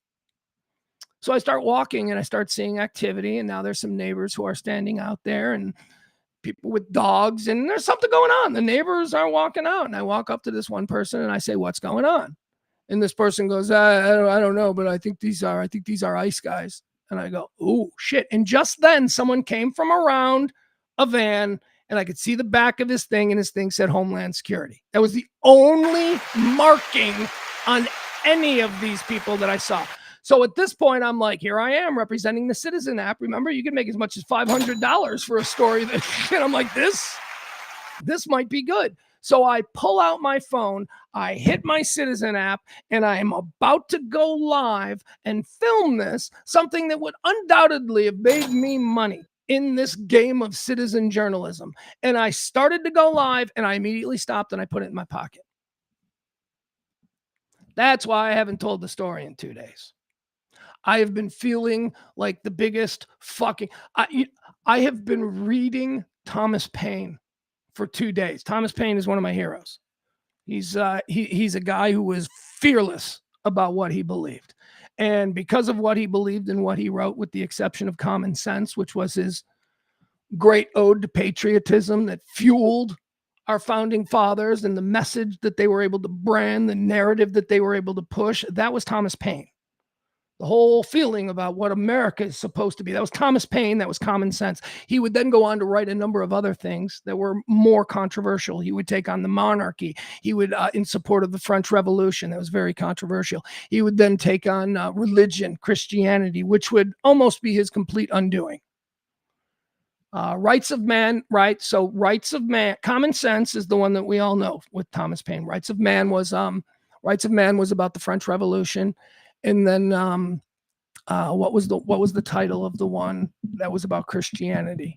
I don't know. It doesn't matter. But it ruined him. It ruined him. And, I first started reading Thomas Paine and his views on the world and his views on Americanism and all that. I started reading Thomas Paine in college. There's never been a cool biography about him. Okay, there's no musical where they do hip hop about Thomas Paine, but that's a fucking story. That is an American who stuck to his guns. His best buddy and his sponsor, the guy who was responsible for amplifying Thomas Paine's mind and writing, Ben Franklin, told him, he said, "Tom, baby, back it off. We need the political religious establishment right now. They can help us," right? He paid the price. He paid the price. He did what he believed is right. And now, all of these years later, I can still go back and read those Thomas Paine pamphlets back from the days of the Revolution, and I can feel he was right then, and I believe it now, and maybe that's the way this kind of thing carries on. He had to pay the price in the time for what he believed. And I stuck the phone in my pocket because I'm afraid of the country that we live in now. I was afraid to be a guy who uploaded scenes of an ICE thing, just random, just trying to make my fucking $500 as a freelance citizen journalist, which, part of the gig economy, because that's all we have now, guys. That's all we have. Put your phone away and do something. Fuck you. I need to make money. And this is a way to make money now because there aren't jobs anymore. So unlike Thomas Paine, I stuck my fucking phone in my pocket because I realized that I had a car full of groceries and a 17-year-old son who needed dinner, and I didn't need to be hung up by some lawless, unmarked sons of bitches who wanted to fuck with me for the next 9 hours. And the reason I've been having this existential crisis is because I put my phone in my pocket. And I walk around like, oh, Thomas Paine is my guy. That's my guy. I completely identify with that motherfucker. Didn't put his phone in his pocket. And I did, because I am afraid that we live in a time now where if I'm the account linked to this, that there could possibly be some kind of repercussion. Never in my life, in journalism school, 35 years of media, 35 years of being able to say whatever the fuck I wanted without fear of any kind of repercussion for my darkest thoughts. The only thing that I had to use as a governor was good taste and FCC regulations. That's it. But I was never afraid of making a provocative point or being a part of a provocative discussion. But I put my fucking phone in my pocket because I didn't want to have everything fucked up at the very least for the next 9 hours. Again, they detain me. They can make up anything. Oh, this guy, he was, doing whatever. Let's put him in the back of a car for 4 hours. Forget about him. Transfer him downtown. Let him sit there for 6 hours and then cut him loose. You know how many times that kind of shit happens now with boots on the ground levels? I didn't need that. So my Americanism, my patriotism, it was compromised in that moment. And for the past 48 hours, I've been having an existential crisis about what kind of a fucking American am I after all? I sure as shit ain't Thomas Paine. That's for goddamn sure. And that is not a good way to head into the weekend. It's not a good way. You know, it is a good way. Celebrating the fun aspects of American life, because that is the other thing we can't lose sight of. As Thomas Paine said, seek your joy where you can, because everything is shit. Okay, he didn't say that specifically, but words to that effect.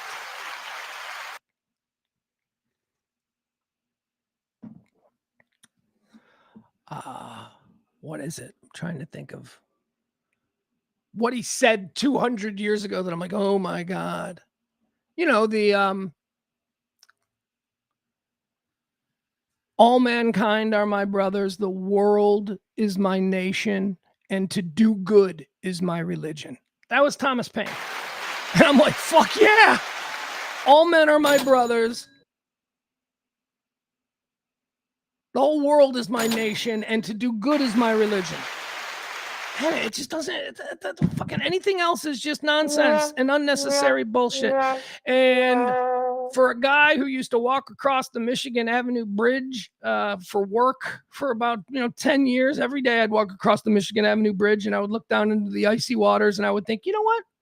If somebody jumped, because people jump from time to time, or they slip or they fall or whatever, I would jump in. I would be that hero. I walked around thinking that I am that guy, thinking that when push came to shove that I wasn't a pussy. And on my way back from the Jewel 2 nights ago, I shoved my fucking cell phone in my pocket because I'm afraid of what this country is. All right. Or becoming.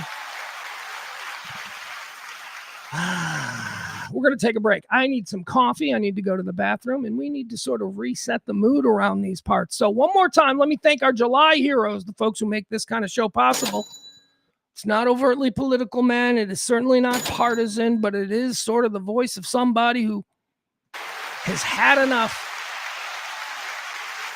Thank you to Heidi. Thank you to Tracy. Thank you to Maddie. Thank you to Peter. Thank you to Barnes, Mama B, as always, Mikey D, and the great Leslie. See ya. They've all got their names up there on the wall of honor. They have helped out the show this month. Won't you do the same? Drop a little something. We're going to take a break. We'll come back. We're going to talk with Aaron. We're going to do some World Cup talk. Apparently, the big game is finally here. I don't know dick about it. He knows absolutely everything there is to know. So a little World Cup talk coming up after this. We'll be back.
All right, we're back.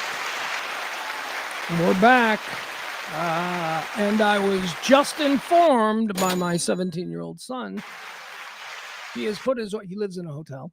This is a hotel, apparently. And he has put his order in for dinner. He would like gyros. I don't like gyros. First thing, he was sleeps till noon. I walk out of here on a break, get myself a fresh cup of coffee. He's on the couch. He's watching. I think he's watching the Daily Show from last night. And he goes, I go, good morning. He's like, good morning. And I'm like, everything good? He's like, yeah. And then as I'm walking back out, he goes, I want a gyros. I'm like, what? You put your order in? He goes, yeah.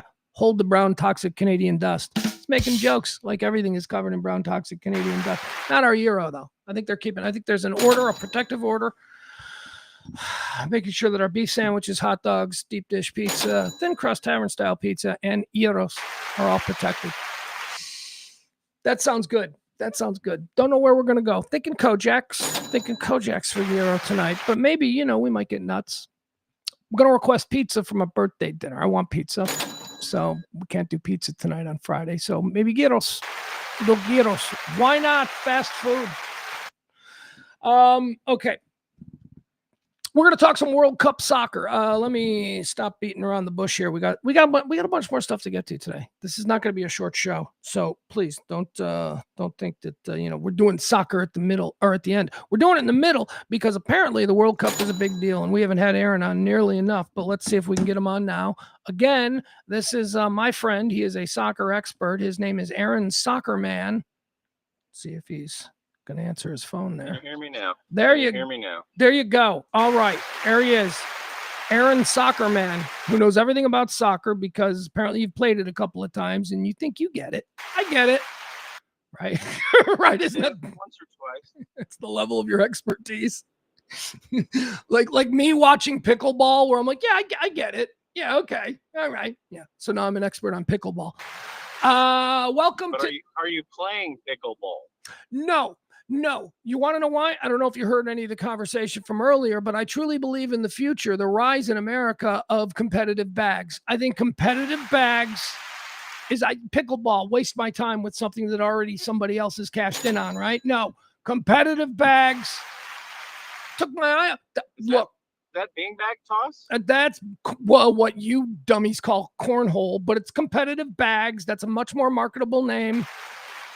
It's a cooler name. Yeah. Oh, beanbag toss. Okay. There you go. Yeah, competitive bags. I think that's the next thing. I really do. Well, we've all missed. So what are you doing? You playing pickleball now? You seem like the type. I got to be honest. You seem like the type. No, I just play golf. Yeah, I know you're a big golfer, but at some point because of all that, goaltending, maybe your hips gave out and you can't golf anymore. And pickleball seems to be perfect for everybody who can't do anything else. I'll stick to golf. Stick to golf while you can. Yeah. All right. So let's talk about the World Cup. Again, we've had you on a couple of times throughout the course of this event. And, well, let's not sugarcoat it. Just as it pertained to the Americans and how they matched up against games. And as soon as the American team left, we haven't spoken to you since. But we got the final coming up on Sunday. So what can you tell me about the final? I mean, you have arguably the best player on the planet ever. And who is that? Final trying to repeat. Lionel Messi. Okay, so Lionel Messi is considered, and I know it's probably a great debate, as within any sport, but Lionel Messi is someone in the conversation for greatest player of all time. He represents Argentina, Lionel Messi. And isn't there some young guy, though, that's sort of like his arch rival, but he's like 14 or something on the Spain side? Yeah, Yamal. All right, what is he really? He's like 22 or something? I know he's not 14, but he's younger. He turned 19 Thursday or Friday. Oh, okay. So he is quite young. So the way me as a non-soccer fan or knower of things, I really only know the stories that get pushed, here during World Cup time. It's being branded as sort of old lion versus young lion. Is that fair? Oh, completely fair. Although we all know that they always make these comparisons, but then you got to wait 20 years to see if young lion actually was lion. Right? Yeah, that is true. But you can sell it today, baby. You can sell it today. Oh yeah, and they're spinning it. They're spinning it everywhere. But Ugh. he's at 19 years old, you still have a lot to prove and a long way to go, and he has potential to be the next great one. But as we know, many have fallen trying. So who did Spain defeat? I know Argentina defeated England to reach the finals. Who did Spain defeat? Spain beat France. Okay. Spain beat France. So for the first time ever, we had the top 4 ranked countries in the Final Four. And I know people like the little dog. Everybody wants to have a fight in it, and everybody was upset when Norway went out because they were kind of the world's underdog. But top 4 team should have been there. And now we have 2 teams in the final. I actually picked Spain to win the thing before it started. So I'm not surprised there. I'm kind of surprised Argentina made it back. Well, now, why would you be surprised that I Argentina made it back? Yeah, I figured they were a semi-final team for sure, but before the tournament started, they didn't look together, and who knew how a 39-year-old Messi who plays in MLS, who people say is not a good league, could compete against the best in the world, which he showed. Obviously, he still can, and he's carried them. He's carried them through, and he deserves all the accolades, and that's why they're in the final. Now, it also has to do with bracket, right? Because had Argentina played France, we could have a France-Spain final. A lot of people said that the game that was here on Tuesday at Dallas Stadium, it kills Jerry every time they say that, that was really the final. And, arguably they were right. Okay, so in this matchup of old lion versus new, hey, I always like this. So you're an expert. So before we move on to making a prediction or a pick or how you see Sunday's game, Sunday's final playing out, I always like to figure, okay, so of the teams that lost, who's the third place team between England and France? Who is better between England and France, in your opinion? I think France is a better team. Better team than England? I don't know who's going to play. I mean, you just had your heart ripped out. This is obviously FIFA money grab when you play the third place game, and they've always done it. But I just think to myself, and I didn't ever play in the World Cup, guys, so I'm not comparing apples to apples here. But right. I did play in national title tournaments for the US of A as a youth, and we were always in the Final Four, and we lost the first game 3 years in a row and played in the third, fourth game, and I had no interest. We had to show up, but there was no interest in playing. So what we see, that game's tomorrow. I obviously billions of people watch it worldwide, but I don't know who is actually going to step on the field for the teams, because England's already trying to sack their coach, and they still have a game left. Hold on. Hold on. So I don't know, maybe you answered that beautifully, and I appreciate it because now I'm enlightened. I had no idea that there was a third and fourth place game. I had no idea. It was a hypothetical. I'm like, okay, so what if the 2 eliminated teams? I figured they were back on a plane heading home for, a long vacation. I had no idea that there was actually a game remaining. No, I'm sure they wish they were. Yeah, well, there's a third, fourth game tomorrow, which is, how much money will everybody make off of it in FIFA and the sponsorship and all this other stuff. I had no idea. That is enlightening to me. All right, so let's move on to Sunday. We've got Spain and Argentina. This is going to be played in East Rutherford, New Jersey. What is this, an afternoon game? Sunday afternoon? Like in the Masters time slot? 2 o'clock Central. Okay. 2 o'clock Central, I believe. I don't know what the anticipation is for the ratings. I assume that they're probably going to be very, very big. But I'm wondering, among Americans, there's a way to look at what the ratings are. Well, only afterwards, of course. But will it be like the Masters? Will it be bigger ratings than like the Masters on a Sunday afternoon? Will it be? I bet it'll be. I guess if you're just counting the U.S. audience, it'll easily, be Masters. Okay. Will it beat it'll probably trump that? Will it beat a really good late NFL game? Oh, I'm pretty sure that the semifinals actually had higher than the divisional finals of NFL last season. Okay, no, that's great. Because see, I don't know. I'm not trying to make a mockery. I'm trying to learn here. I have no knowledge of how these games. I know that people in America seem to really be embracing soccer now in a way that I've never seen before. But I wasn't aware of what the ratings were. Okay, so very good. So I know I'm compelled to watch on Sunday. So that's probably a good thing. That's how that's how the Super Bowl gets the numbers that it does, because your aunt who doesn't even know anything about football watches the Super Bowl. So maybe we'll see something similar. Wouldn't it have been cool if it was a night game? Do they not do night games in football at that level? Because it seems like kind of a cool Sunday night under the lights, Meadowlands.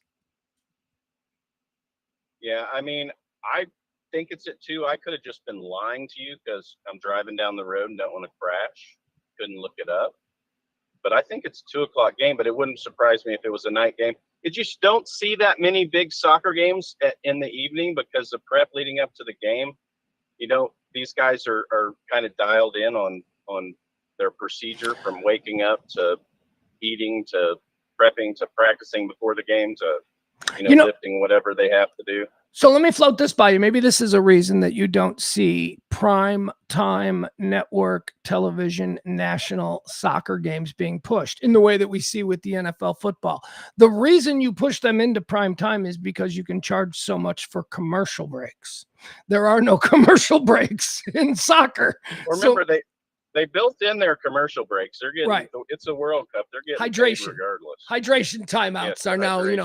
a chance to check in with Carnival Cruise Line. All right. So who do you got? Did you say who you got? You're picking. Who you picking? I mean, I think the chalk is still Spain. It's who I picked before the tournament. I think my heart would like to see Messi get another one just to prove all the naysayers wrong, that an old fella that's elite can still dominate. But top to bottom, Spain's a better team. That doesn't mean they're going to finish it on Sunday, but they're a better team. Is this weird politically? Because a couple of days ago, it got weird politically between England and Argentina over the Falkland Islands and all that kind of stuff. And wasn't there a story that a couple of the Argentinian players could be, I don't know, suspended because of their participation? And what do you know about that? Before. No, they've definitely done it before. The 2 guys that were carrying around the sign that someone had handed them. It basically said the Falklands are Argentina's, and that was seen as greatly offensive by the English people, and they filed, protests and all that stuff. But I had thought that there were a couple of players on the Argentinian side who were at risk of being held out for the game because of this action. Do you know anything about that? Yes. I mean, like I said, there's precedent. This has actually happened before in the Euro. I think it was 2 years ago. 2 guys in interviews before had said something that was politically driven and they did have to sit out the game. Now, this is the World Cup final. Okay. They're going to push as long as they can, and they'll go, oh, we'll deal with it after. Yeah, right. The idea of taking taking the best players off the field for the biggest game that happens every 4 years in your sport, they're not going to risk that. They're totally going to push it. We had to look through it and get the attorneys in, and they don't work on Sunday, so these guys are going to play. I love that about sports in America. Like in baseball, like the last week of the season, heading into the playoffs, a player will get into a fight, and the league will hand down a 5-game suspension, and then he'll just appeal it through the playoffs. So that he can play, and then he ends up being suspended the first 5 games of the next year. Yeah, okay. Right. Yeah, they'll suspend them for World Cup in 4 years, and the guys might not even be on the team. So they're probably good with it. And they weren't stars either, right? This isn't a situation where special treatment. I mean, once again, they're players that play on the field, and there's 11 on the field at a time. So if you had 2 guys that actually play minutes, you don't want that to happen. All right, give us a final score for. I'm sorry, I didn't mean to cut you up. Give us a final score for Spain and Argentina. 2-1. Oh God, you couldn't have said 15-3. That would have been fun. 2-1 in football math is 14-7. Yeah, and that would be a shitty Super Bowl, wouldn't it?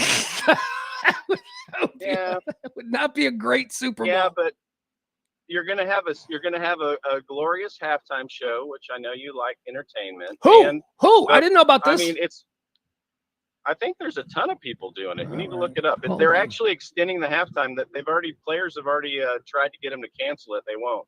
It's like instead of their 15 minutes, it's going to be like 45. They're hysterical over it. Hold on. I think there's some big players in there. Look that up. Yeah, okay, I'm pulling it up right now. World Cup halftime show performers. Oh my God!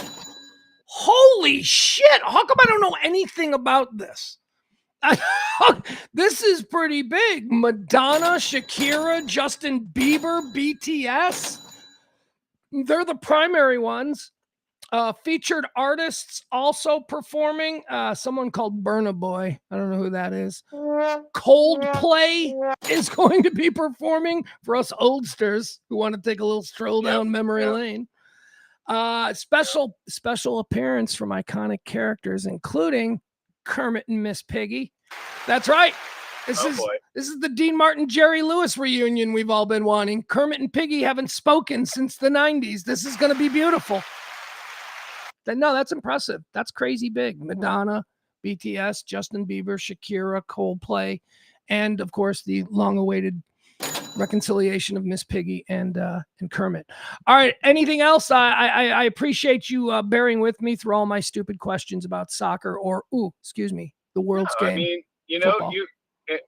As I've said to all of my soccer watching buddies as we're sitting there drinking our beers and watching every one of these games, I mean, when you watch Argentina play, you and I have had this discussion probably after a few bevies at a bar many times in every sport about every great. If you're going to be the GOAT, you got to goat. And Lionel Messi has been goating every single game. And if you get to watch it, even naysayers of soccer/football, if you're watching this guy and he does what he normally does, you're lucky to have the opportunity to have been there. It's the Michael Jordan 6th championship, 3rd championship, whatever you want to call it. It's that level. So for Lionel Messi, who probably has absolutely nothing left to prove, it is another one of these big stage, big moments. Can he be the big man? And that's what we're tuning in for, right? 100%. I mean, the guy at 39 could lead the tournament in goals, be the tournament player of the year, and win the tournament. 39. I mean, 39. You know what I could do at 39? Would you stop acting like 39 is old? I was an Adonis at 39, I tell you. 39. That's nothing. I think you were pretty much exactly the same. I knew you then. All right. Thank you, Aaron Soccerman, who joins us with the World Cup review. I like talking to you. We got to find other things that you're interested in besides soccer. I'm so good at all things cars and soccer. Cars and soccer. And philosophy. Yeah, so you're driving right now. What kind of car are you driving in? Come on, give us working class chatters a thrill. What kind of car are you trucking around in? A little Porsche Cayenne S. Oh, all right. So what? That's the wife's car? Best daily driver ever for guys that have their golf clubs with them at all times. All right, thank you. There goes Aaron Soccerman. We appreciate him. Okay. One of my bestest friends in the whole darn world, Aaron Soccerman. He builds exotic cars for wealthy people. So like if you're like suddenly super rich and your dream car is like a 1979 Smokey and the Bandit whatever. I don't even know what year that was. You know what I mean? So then you call Aaron and you give him like, a giant briefcase filled with money. He doesn't ask questions, which is what's great about him. And then he builds your dream car. So he's always driving around in like something crazy. I'm driving around in a 75 El Camino that I'm putting together for Dirk Nowitzki, whatever. Anyway, he's great. And he knows a lot about soccer, former pro soccer player, former elite soccer American player. Goalie. So, So I always took joy in pointing that out to him. I mean, like, yeah, soccer, but you're a goalie, right? You're not even really. You're like the kicker, right? Of football, like kickers. What? Way more important than a kicker. Nah, you're only really thought about when you make a fuck up, right? When you miss the kick is when, we really only notice you. If you're doing your job, anyway. None of that is true, but I used to like to tell them that. All right, let's see. What else do we have here? Moving on. You know what I'm not going to do? I'm not going to do what I was going to do. I was going to play the audio tape of the wife of the Maine ICE shooter, the guy that shot the dude in Maine earlier in this week. He's been identified, and his wife is giving interviews. Ex-wife, pretty important. Pretty important when we say ex-wife. Just, context. We got to understand. His ex-wife is talking, and she is not painting a very pretty picture of this guy. There's a soundbite circulating that you can find. I was going to play it, but it's getting late. Where she says, "When he told me he was hired by ICE, I just thought it was another one of his mental delusions." I mean, I've been telling you for months. This is what happens. They hired a bunch of late night security guards who couldn't get gigs with either the local police department or the I want a car. Nah, never mind. I don't want to rip on these people.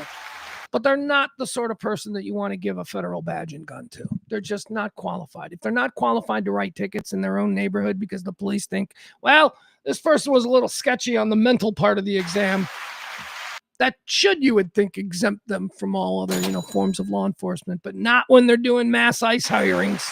Nope. They want any high T testosterone moron that needs a gig to strap up, put a badge on, and go fuck with some citizens. Can you tell that I'm still fucking upset about my absolute crumbling at the site of, the little ICE thing that I was out there recording, or didn't record, I should say. I didn't record it. I never even hit record. Anyway, moving on. I told you last night that I spent the better part of the night in the bathroom, like 4 times I had to get up and go to the bathroom. But that's because I ate like an entire watermelon yesterday. That was what I ate yesterday. Watermelon. So it's not the Taco Bell lettuce diarrhea story. By the way, can I just say this story? I've been ignoring it for 3 days. This is not a new story. We've been, explosive diarrhea from coast to coast for 3 days. I haven't been talking about it because I'm like, that's not really a story. There's not even anything interesting in there. You know why? Because nobody's dying. Nobody is fucking dying from this. This doesn't kill you. This gives you a stomach ache and then you shit water for about 10 hours. That's it. This isn't serious. I mean, like, unless maybe you have stomach cancer or something, then maybe, I don't know. But for normal people, do you know why this is a story? You know why everybody's talking about it? Because we all know Taco Bell, and diarrhea is funny. It's just funny. So it's why every news network is like, more updates on the explosive diarrhea. They know what it is. It's lettuce. It's lettuce at Taco Bell. In 5 states have now been confirmed as a source of the diarrhea causing the parasite, but it ain't necessarily Taco Bell's fault, I should say, because it all came from some farm. They buy farm from this place. It's called, it doesn't matter, like Taylor Farms or something. Yeah, Taylor Farms in Salina, California. This is where all of Taco Bell's contaminated shit lettuce came from. And again, it could have gone to other stores. It could have gone to a whole bunch of other places, but Taco Bell is the one that's going, yeah, we're not selling their lettuce anymore. Because I guess initially when people started getting sick, the thing they all had in common, or at least a great many of them, was that they had recently eaten Taco Bell. And Taco Bell must be the lettuce. Taylor Farms lettuce. Bunch of states, Illinois and Texas, are both 2 of the states that have this explosive diarrhea outbreak, although we are not the most serious. And let's be honest, none of them are serious. This is not, it's not contagious. It's not going to spread. They're on top of it. Taylor Farms is not selling lettuce anymore. And nobody is dying. It's just funny to think about people having explosive diarrhea. Taco Bell says that it's going to use a different supplier from now on. The CDC, the FDA, and public health officials in several states have been investigating a multi-state outbreak of cyclospora infections. The illness is not usually life-threatening and is typically treated with antibiotics or time. Yeah. Toughen it out. Like if you don't have medical insurance, like if you're just like a 28-year-old bartender, You ate some bad lettuce because you shoved a Taco Bell something down your mouth after your shift last night. You're just going to ride it out. You're going to be fine. And it's not explosive. That's the other thing. I was listening to somebody talk about this yesterday. Why are they calling it explosive diarrhea? Explosive diarrhea means you can't do anything except leave the bathroom because just at any minute with zero control, it just all comes out. That's not what's happening. What they're talking about, and it was funny to hear a doctor explain this, what they're talking about is a bit hyperbolic. They're, I believe, describing what happens once you make it to the toilet and you defecate. That's where the explosion comes from. But I argue, Your Honor, that's every case of diarrhea. That is diarrhea. We don't have to add the explosive just to get us to stay tuned through the Carnival Cruise Line commercial. Explosive diarrhea is I'm sitting here. Oh, God. Oh, you guys. That's explosive diarrhea. That's not what this is. This is people who got the shits. People are getting the shits because they ate tacos from sketchy lettuce from some place in California. You'll be fine. All right, I'm not talking about sketchy ass lettuce. You'll be fine, trust me. And the shits that I experienced last night came from the fact that I willingly and enthusiastically devoured almost an entire watermelon during the course of the day. Chloe Fineman is leaving SNL. Chloe, I like Chloe. Let me show you some Chloe Fineman, just in case you don't know who you're talking about, or who I'm talking about, because you don't watch Saturday Night Live or haven't watched it since it ain't been funny since Farley or whatever your ridiculous argument is. Let me show you who Chloe Fineman is. She's okay. We'll do this. That's fine. All right. Chloe Fineman is a very funny, I think she's a terrific ensemble member of Saturday Night Live. She's been there on the show now for 9 years, I think? Was it 9 years, they said? She announced yesterday that she would be leaving Saturday Night Live to pursue some other things. What's interesting? This is the litmus test that I always apply to outgoing SNL cast members. What is their signature thing? Some of them are undeniable. I mean, whether you were, Eddie Murphy, with any number of his stuff, I'm Gumby, damn it, or, whatever. Chris Farley, he had his stuff. Everybody had built Will Ferrell, they all have like something you go, oh yeah, we're going to miss having that on SNL. I don't know what she had. She was kind of like a female glue piece. She could kind of do, I'm like, there's nothing that stands out. She did a really good Britney Spears, I remember that. But I don't, when I think of her, I do not think that she's a waste of space. I think, yeah, she's fine. She's fine. And again, I don't know what she's going to do because she is very pretty. She's a cutie little patootie, right? But she's not leading women gorgeous. She's not Angelina Jolie. She's not a sex bomb. So, movies, I don't know. Is she going to have a big movie star career? I don't know. Maybe she's good. Kristen Wiig, she's out there slinging it, trying to make that happen, and she's doing good. So, but Chloe Fineman ain't Kristen Wiig, right? And by the way, there's a lot of other people that are like, oh, she was the leading female on the show, man. Saturday Night Live's really making a mistake letting her leave. I'm like, bitch, do you not know who Ashley Padilla is? What the fuck are you talking about, Chloe Fineman? They had to find ways to shoehorn Chloe Fineman in the endless and relentless number of Ashley Padilla sketches that they greenlit. What are you talking about? There she is. Anyway, she's good. Okay. She's fine, right? I don't have any sort of one way or another on Chloe Fineman. I think she's fine. I think she's very mid-tier. If I were to make the definitive ranking of Saturday Night Live personalities, which, my God, that's my YouTube video. That's my YouTube video. I'm going to do that. I mean, probably not this weekend, or probably not ever, but I'm going to do that. She'd be in the mid-tier. If there's 100 people in the history of Saturday Night Live, she would be somewhere between 45 and 55. But here is something interesting that I learned about her. Apparently, and I know this is a Twitter thing, or social media thing, but I did a little bit of side research and stuff, and it might actually be true. It might actually be. So Chloe Fineman is not being fired. She is not being let go. She has informed Lorne Michaels that she will not be or has no interest in returning for another season of Saturday Night Live, which means she's going out into the Hollywood world. Now, Chloe Fineman is a Scientologist, and she's a pretty strident Scientologist. And this is what I did a little bit of research on because people are talking about this now. Chloe Fineman walking away from Saturday Night Live is not something that's allowed in Scientology. She would have to have gotten some kind of permission from the overlords of Scientology to be able to walk away from such a high-profile platform that could be used to amplify the church.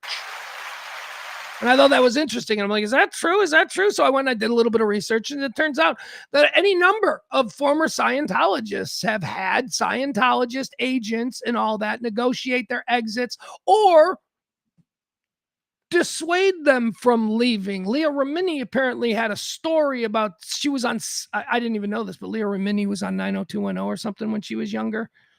About how she wanted to leave the show and she wasn't allowed to leave because Scientology was like, no, you can't leave. You are a Scientologist and you are a celebrity and you must stay a celebrity. So Chloe Fineman would have needed to get permission from Scientology in order to tell Lorne Michaels that she doesn't want to be a member next year. Or she's not a Scientologist anymore, which is probably not the case because Chloe isn't one of these people who got on a bus from Omaha trying to become a movie star and then got sucked into the Church of Scientology in her 20s. No, Chloe Fineman was raised in it from birth. Her parents are big Scientologists. So this isn't, a flight of fancy for her. This is probably the basis, the foundation for her entire, moral structure. So she's not, like I said, just going to flaunt the rules. I wouldn't think. Again, maybe somebody who takes up, Scientology because they dated Tom Cruise in the late 90s. Maybe that person will walk away from the faith. I don't know about somebody who was raised in it. So I found that interesting. And then I started to think, well, don't we have a precedent here? I mean, surely in the history of Saturday Night Live, there have been other cast members who have been members of the Church of Scientology. The Church of Scientology is incredibly common and everywhere in Hollywood circles. And no, there has never been a member of Saturday Night Live before Chloe Fineman or since who identified publicly as an active member of the Church of Scientology. It says Chloe's involvement stems from her family. Her parents, David Fineman and Ellen Gunn, have been highly influential, wealthy donors and active members since the 1980s. Now, you might be saying, well, Pugs, what does this matter? This is her religion. Well, I don't give a shit what her religion is, but I do give a shit if her religion exists here in the United States of America, and she is choosing to decide whether or not she can leave a job based on what her religion allows. That's a little weird to me, and I think worthy of comment. But no, I'm not. I don't give a fuck if you're a Scientologist. I'll tell you what I do think. I'll judge you, quietly. You don't like how I'll judge you if you're like, yeah, I just got back from 6 weeks in Thailand. I'm going to quietly judge you. I'm going to be like, 6 fucking weeks in Thailand? That is not sightseeing. That is, you had a relationship, didn't you? With a thing. I don't know what. It's Thailand. You could have had. Anyway, point is this, you tell me you're a Scientologist, I'll judge you, but I'll let you be a Scientologist. Yeah, I'll let you be it. I'm not going to be like, you can't be that. No, I'll be like, you can be a Scientologist. That's fine. Cool. Tell me about your weird religion. And then if you get all butthurt when I say, tell me about your weird religion, then we're not going to be friends. But if you can handle that, we'll be fine. So I looked into the history of Saturday Night Live and Scientology, and this is basically what I found on the subject. Nope, that's the World Cup halftime show.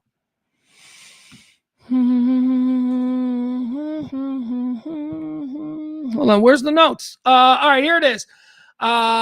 It is not only incredibly rare for a Saturday Night Live cast member to be a Scientologist, it is, in fact, There are no other known regular cast members in the history of the show who have been identified as active or practicing, even casually, Scientology. While many famous Scientologists have hosted Saturday Night Live over the decades, and they name some people, Travolta, and Kirstie Alley, and Juliette Lewis, and even Nancy Cartwright.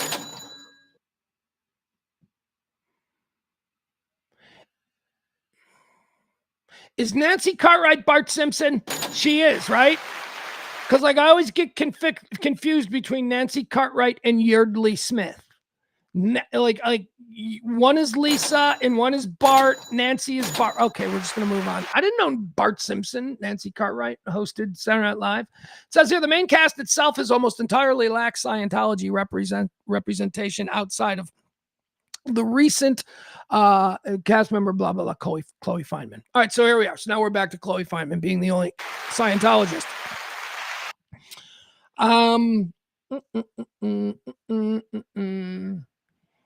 Being publicly Scientologist is highly uncommon, blah, blah, blah, in the Saturday Night Live, and Chloe Fineman's casting was widely considered an anomaly. The scarcity of Scientologists on the show is largely due to the show's comedic nature, which frequently involves biting satire targeting the organization. Over the years, SNL has aggressively parodied Scientology, most notably in a widely acclaimed 2015 musical sketch titled Neuterology. I don't care. All right, we moved on. Anyway, I thought that was interesting because I discovered this morning that Chloe Fineman was a Scientologist and that there was a legitimate history of celebrities wanting to leave television series or whatever else and then needing to get permission, specifically from David Miscavige. Can Chloe leave SNL? Well, what do you have lined up? Have your agent call me. Right? It's one of those kind of deals. Anyway, all right, Chloe Fineman, she's gone. No more for her on Saturday Night Live. I wish her well, even though I think she's weird. It's weird. It's not her fault she's weird. She was raised that way. This is not her fault. Again, she didn't get off a bus, struggle a little bit, and then end up, dating Tom Cruise's weed dealer and fall into Scientology. That's not how she came to it. She came to it because she was born into it. So she's weird, but not her fault weird. All right, let's do a little dick of the day. Every day I like to share with you a story. This is a person who shares our oxygen. They're just like us, except they're not, except they're dicks. We, of course, hope that we are not dicks. Today's dick of the day is dick of the day by proxy because it's not the person that we'll be talking about. It's the peripheral person in this woman's life. It comes to us out of, Mississippi. We don't get a lot of stories out of Mississippi, but when we do, they are purely Mississippi. A completely naked Mississippi woman was driving erratically in a car containing marijuana and illegally modified firearms when she was pulled over late Sunday evening, this according to police. I could show you a picture. All right, I'll show you a picture of her. I was going to say I could show you a picture of her because you're like, she was driving naked. I want to see her, right? That's just how we're wired. Doesn't make us misogynists. It makes us normally functioning males who are like, she was naked. Naked, gotta see her. We have the same thing every time we hear about, an English teacher getting caught having an affair with a 16-year-old. We're like, we want to see her. We want to see her. Doesn't make us terrible people. That's a natural, reflexive reaction. You created us. All right. So anyway, I'll let you see her. Here you go. It ain't a good one. Like I imagine that there's a scenario where someone driving a car naked erratically would be a good one, like Carmen Electra, on a bender after a fight with Tommy Lee. There she is. Yeah, I don't need her to be naked driving. That's not a thing that I'm interested in, but there she is. Let's look at her while we cover the story of what she did and how this is a dick of the day by proxy situation. All right, so there you have, you're looking at her. During the traffic stop in the town of Ellsville, population 4,652, police discovered that driver Caitlin Maxwell, 22 years old, hard 22, yes? Has she been crying? Has Caitlin been crying? I think she has. A search of her vehicle turned up a Glock handgun at Maxwell's feet. So she had that right at her feet, ready to go. So she's, no stranger to this world. During the stop, A search in the vehicle turned up a Glock handgun at her feet and another Glock wedged between the passenger seat and the center console.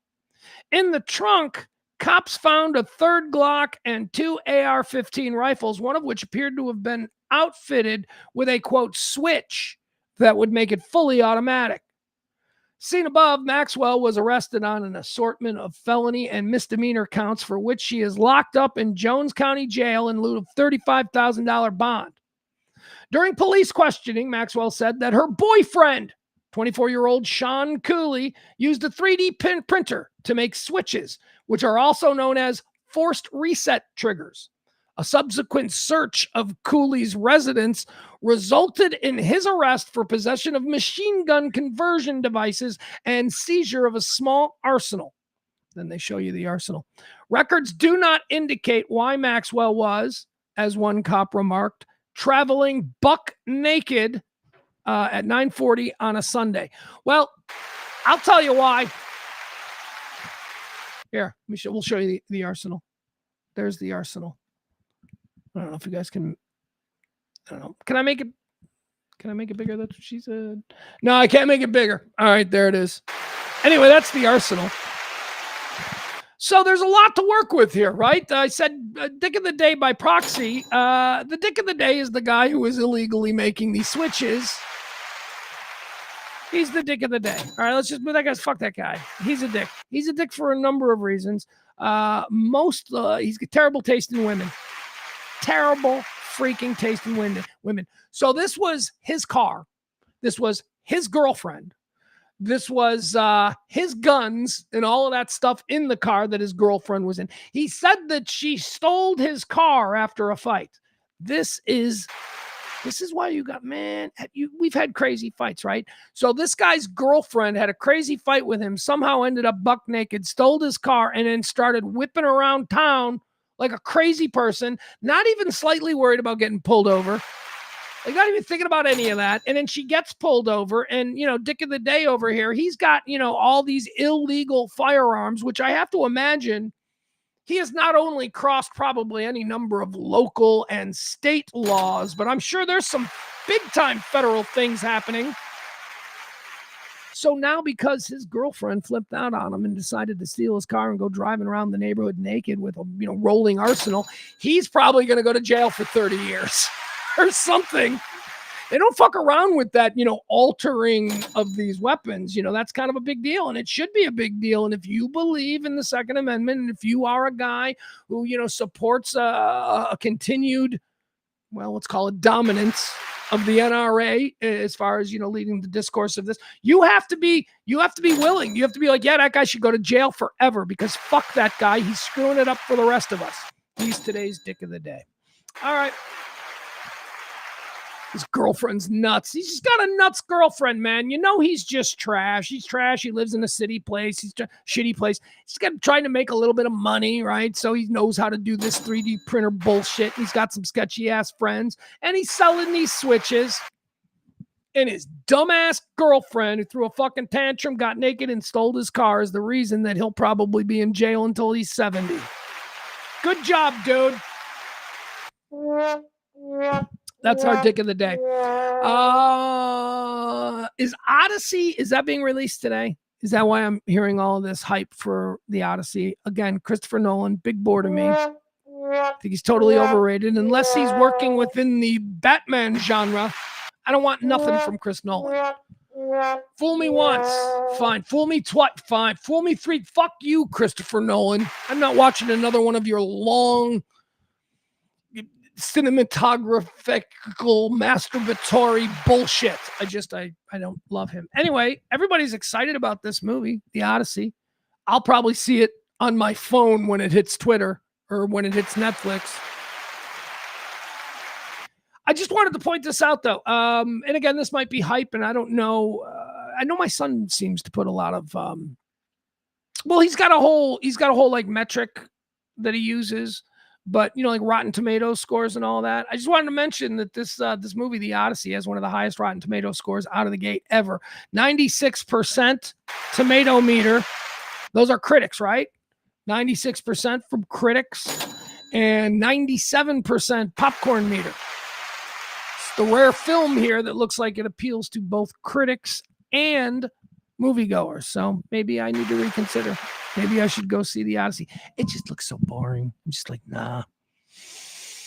I just know that they've got highly paid actresses who are there only to provide a romantic subplot for the dashing men.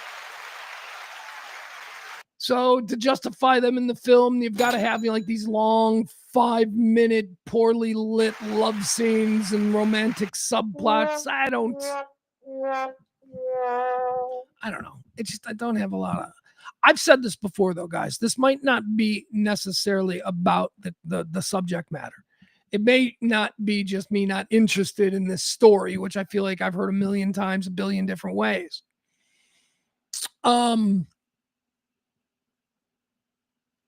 It's that I'm not interested in really anything anymore. I don't know why this is. Dragons. I like dragons. They got dragon in this bullshit. They got dragons. I'm really into dragons.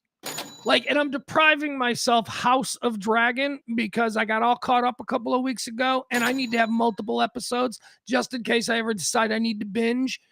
Even though in truth, I usually end up just watching one episode at a time. But dragons, after Sunday, I think I'll have 4 episodes of dragons.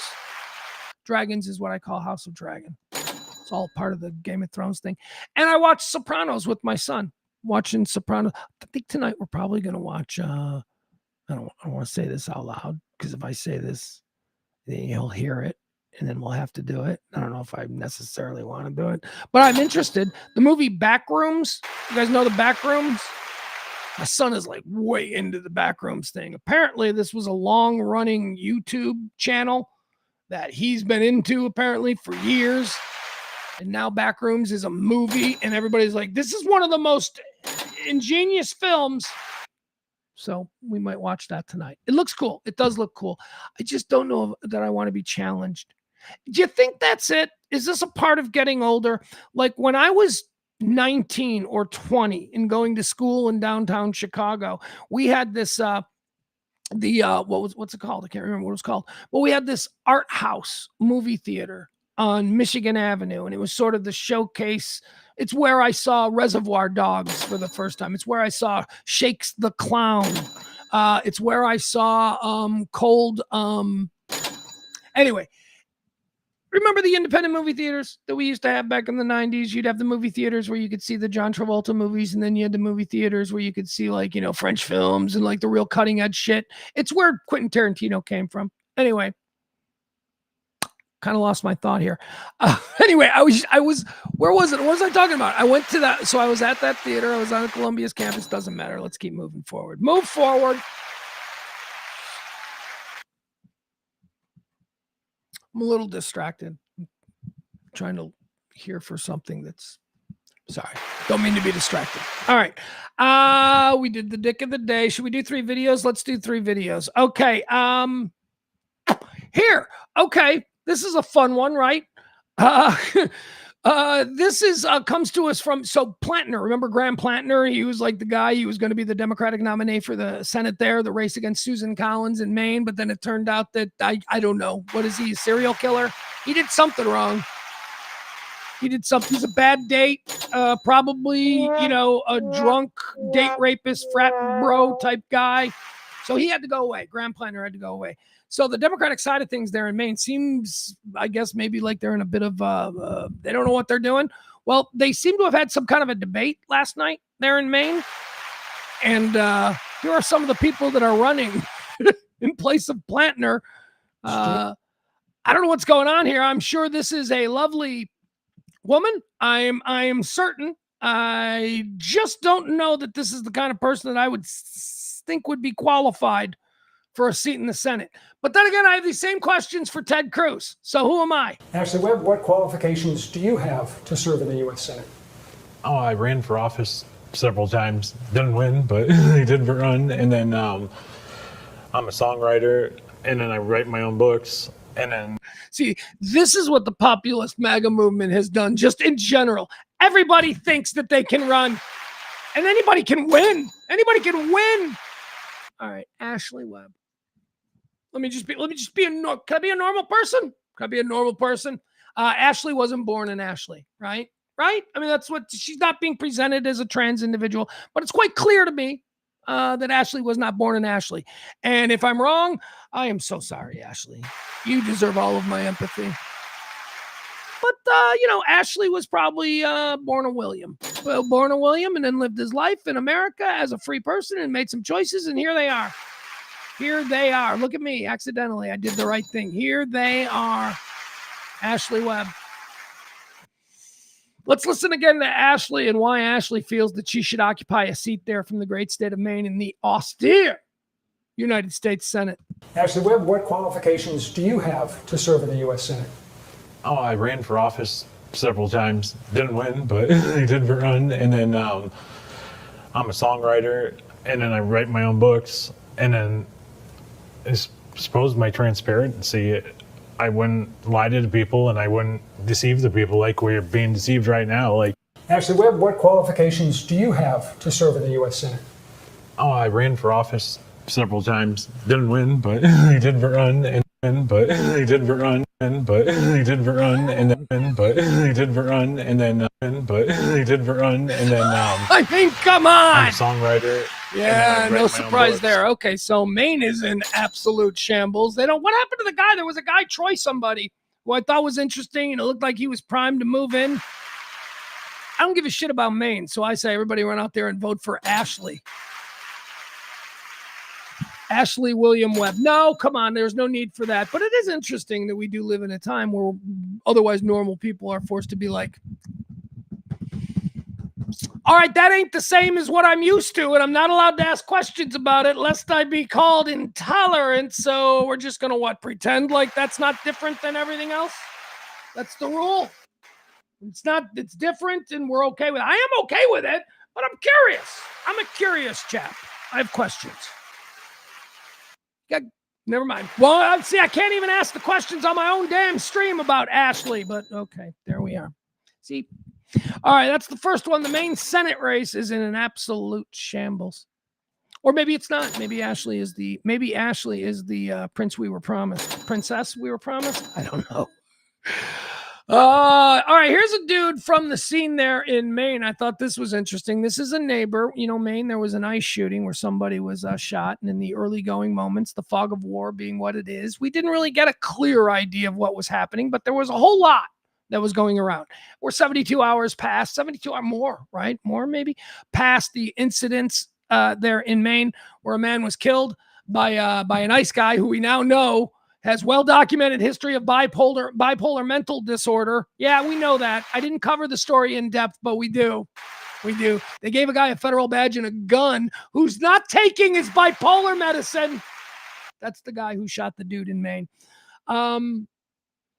This is a guy who lives on that block. This is at the scene of the thing, and this is a guy walking up and being interviewed by a citizen journalist, I would imagine, about what's happening. And you will see, as he learns new facts, you will see this person's entire view of the situation change. I thought this is interesting. This is our second video in today's 3 videos segment. Let's go to Maine, this lovely little town in Maine, and let's listen to this citizen. There's a right way to get in the country, and there's a wrong way to get in the country, and anyone that skips the line is just like if me or you were waiting in a steakhouse and some jerk just skipped the whole line and said, screw you, screw you, screw you, and screw you.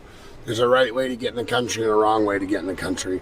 And for the people that are doing it the right way, congratulations. And for the people that are doing it the wrong way, well, unfortunately, that's what happens. So he had a social security number and a work permit. Did you know that? I did not. And he obtained them illegally. You can't do that. You get it from the social security number. I'm saying he got them legally. Yeah. So then... He wasn't even the target of the investigation. But he had a firearm. No, he didn't. He didn't have a firearm. No, he didn't. No, they shot him because they claimed they're trying to protect the public at large, not even officer safety. It's more understandable if you're shooting someone driving a car at you. Yeah. See, I didn't know the whole scope of it. Yeah, a lot of people don't. I appreciate you. And that's fucking sad, then. So he did it the right way. Yeah, he did. And still that's what happens. Yeah, that's sad. That's fucking sad. All right, that is a normal guy. That is a normal guy who is not radicalized to just push away any kind of information that he isn't aware. That's a guy that doesn't show up on the scene. I already know, God damn it, what's happening. I know everybody. That guy showed up a little bit Fox Newsy. Look, there's a right way and a wrong way.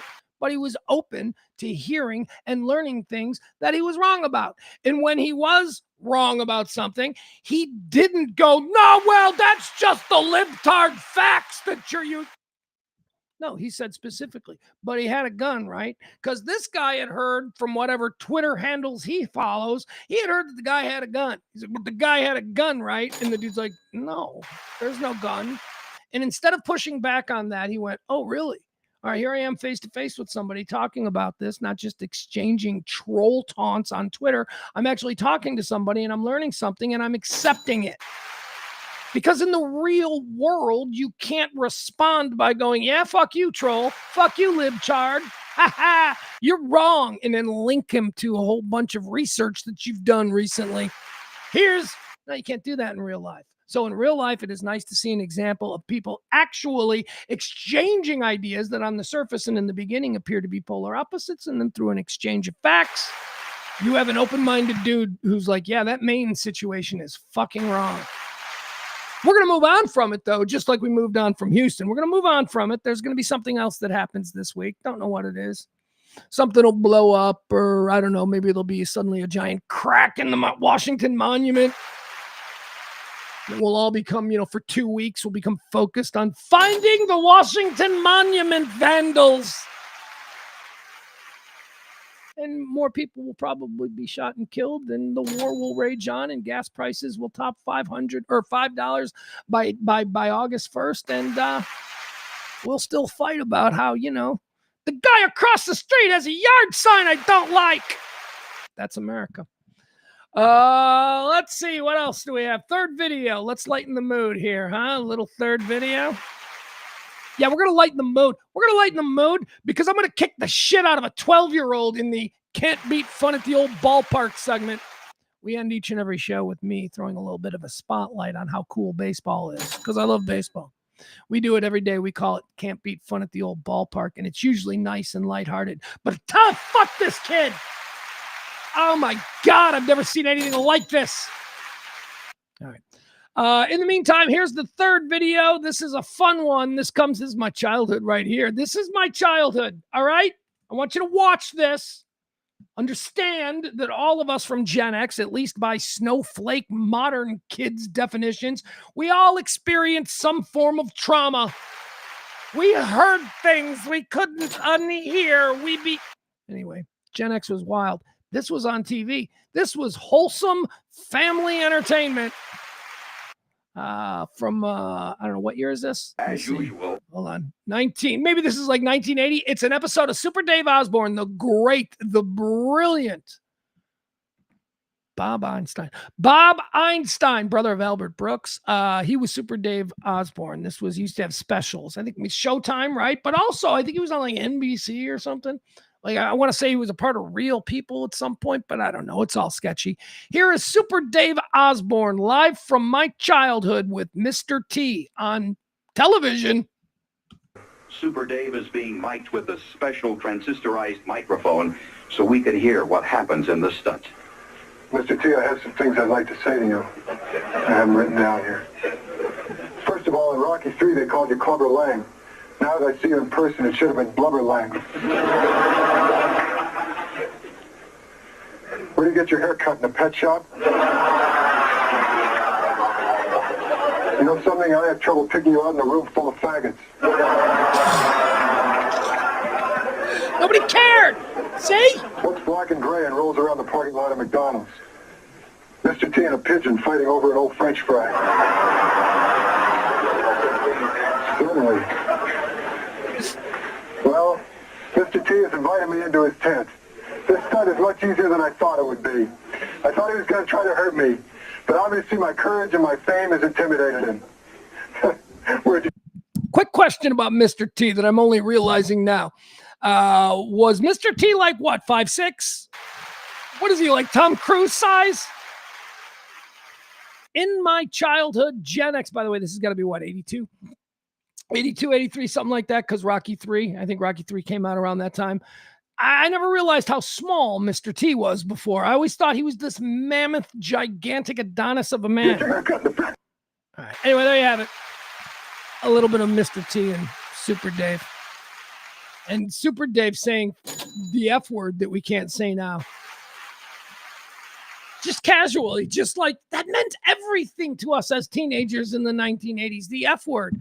It didn't have anything to do with sexual orientation, although now I guess I can see how we normalized the use of that word, which does in fact mean a slur for a homosexual. But everything was they don't have that problem in England, right? Don't they call cigarettes fags? They don't have that problem in England. Just over here, an entire generation had a word taken away from us. And I'm not saying I'm arguing about it. I'm just saying we weren't doing it to be mean. And I don't know. You'd see like your mom and dad kissing, and you'd be like, "You guys stop being fags." You know, that's how we said it. It wasn't. I guess the problem with the word is that although almost nobody back then meant it as a criticism of a sexual orientation, but we used it so consistently to sort of demean others, then maybe that's the problem. I don't know. I still like it. I still like the word. I don't say it. That's not true. That is not true. I do still say that word. Not publicly in my tweets. No, not like that. Not publicly. But my son and I, we do a lot of hardcore comedy where we try and really disturb one another. So how far we'll go. So I've used that word, like I've jokingly said to him the way I might say to a friend in 1982, "Shut up, faggot." Like just as a joke though. Just shut up, faggot. I come from a different time, and we're all traumatized, at least by today's standards. We are broken people, Gen X. They said faggot on TV back then. Crazy. All right, can't beat fun at the old ballpark. Let's get serious. We are back. Baseball is back. My God, I can't tell you how happy I am about that. My son and I, the last couple of nights, have been enjoying watching The Sopranos. We're moving on to season 4, I think. I think season 4 we'll probably get to by maybe tonight. We watched the Pine Barrens episode last night. I was very excited. That's one of my favorite episodes in the entire filmography there, or episode guide to Sopranos. Pine Barrens. That's the episode where Valerie, who is the Russian former Green Beret who now works for the Russian money launderer. Valerie owes Silvio money, and Paulie and Christopher go to collect Silvio's money from Valerie. And Valerie has it. Valerie's paying up. But shit goes sideways, and Valerie and Paulie get into a fight. Anyway, Valerie ends up being killed, or at least they think he is. So they drive all the way out to southern New Jersey into the Pine Barrens to bury his body, but Valerie's not dead, and it turns into this like crazy Rambo chase through the woods. I love the Pine Barrens episode. I love it. So we watched that last night. But there was no baseball. Part of the ritual that my son and I have created now is that every evening we settle down after dinner and we sit in there and we watch a little bit of baseball. And it's a Friday night, and we got baseball back, the All-Star break. My God. 2 days. It's only 2 days, but it feels like forever, especially when you're, again, accustomed to watching a baseball game every single night as a part of your safe space. It's part of my safe space to just sit on my couch and watch baseball.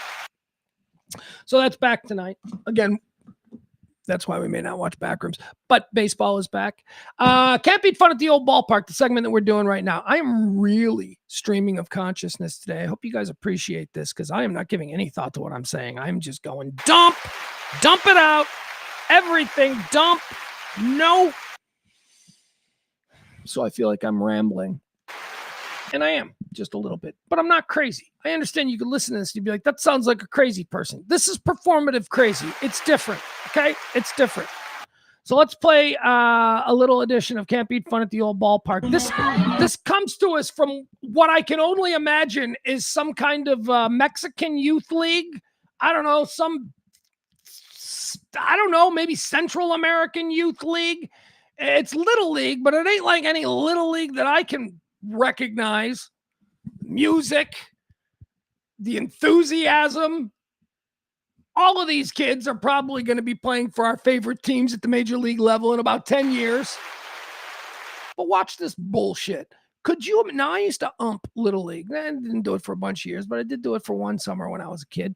Actually, 2 summers. They weren't consecutive summers, but I did do it twice. and how are there no umpires here? How the hell is this tolerated at the youth sports level? Now, in America, everybody is expected to uphold the traditions of the grand game, especially at the youth level. There are rules. There are unspoken rules of baseball of how you comport yourself on the field of play. And you learn these very important rules at the youth level. You learn how to be a sportsman. You learn how to be a gentleman. You learn how to play the game right. Well, and they ain't learning that in Mexico or wherever the fudge this is, because, and maybe it explains, what I personally enjoy, the Latin rhythm of baseball, where it's all about puppy, all that stuff. It's not what my grandpa would consider good baseball. I think we figured out where it started. And let me tell you, this is wrong. This is wrong. Again, I go back to the fact that this is youth sports. This is not how you're supposed to act in youth sports. Let's go to somewhere in Central America, some godforsaken third world banana republic where they're raising up the next great generation of shortstops. Let's watch this kid. Can't beat fun at the old ballpark, this little son of a bitch.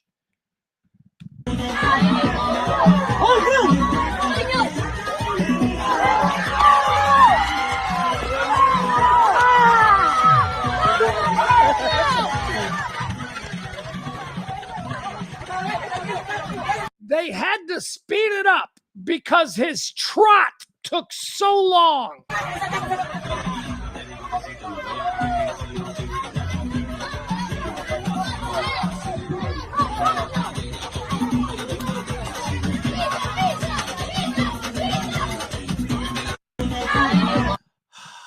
This is why there are so many assholes in Major League Baseball now. This is why when you watch the behavior of some of this, especially in baseball, these people, that you don't preen like that. You don't. Look, you can do it a little bit because baseball is about marketing and branding and all that stuff. But everything that this kid did was to show up the pitcher who just threw a home run ball. It's a home run ball, right? So you're supposed to, first of all, act like you've done it before. This guy is acting like, oh my God, can you believe that I did this? I usually suck so bad that I'm going to absolutely enjoy this because I'll never be able to hit a ball like that. This is nonsense. One more time. Look at how this kid preens. Look at how he throws the bat. I mean, I can't tell you how many infractions I see right here. This, there's nothing wrong. And there's actually something I kind of admire about a guy who really gets a hold of one, feels that crack, feels that moment. Anybody who's hit a home run, anybody who's hit a no-doubter in their life, you know what that feels like. And that is orgasmic. So I don't think that there's anything necessarily wrong with a guy who in the first 2 steps is just like, yeah, that's going. That's part of baseball. That's great. That's your one moment where you can feel good about yourself, but then you get your asses around the bases. You don't eyeball the pitcher. You don't put on little shows. These are the worst fucking habits that a sportsman can have. And this kid seems to be really good at it. Look at this. First of all, you are banned from this playground, son. You cannot throw that bat like this.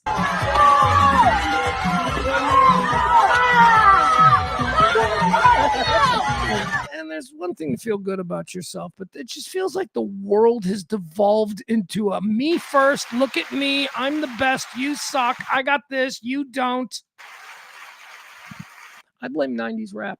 I do. Oh, that's a conversation for another day, but I do think that this like really gross sort of lack of humility, zero shame that we see as normalized everyday human behavior, I think it has a lot to do with hip hop, specifically the song More Money, More Problems. But I'll tell you, we'll do plenty of shows in the future where we'll address such silly things.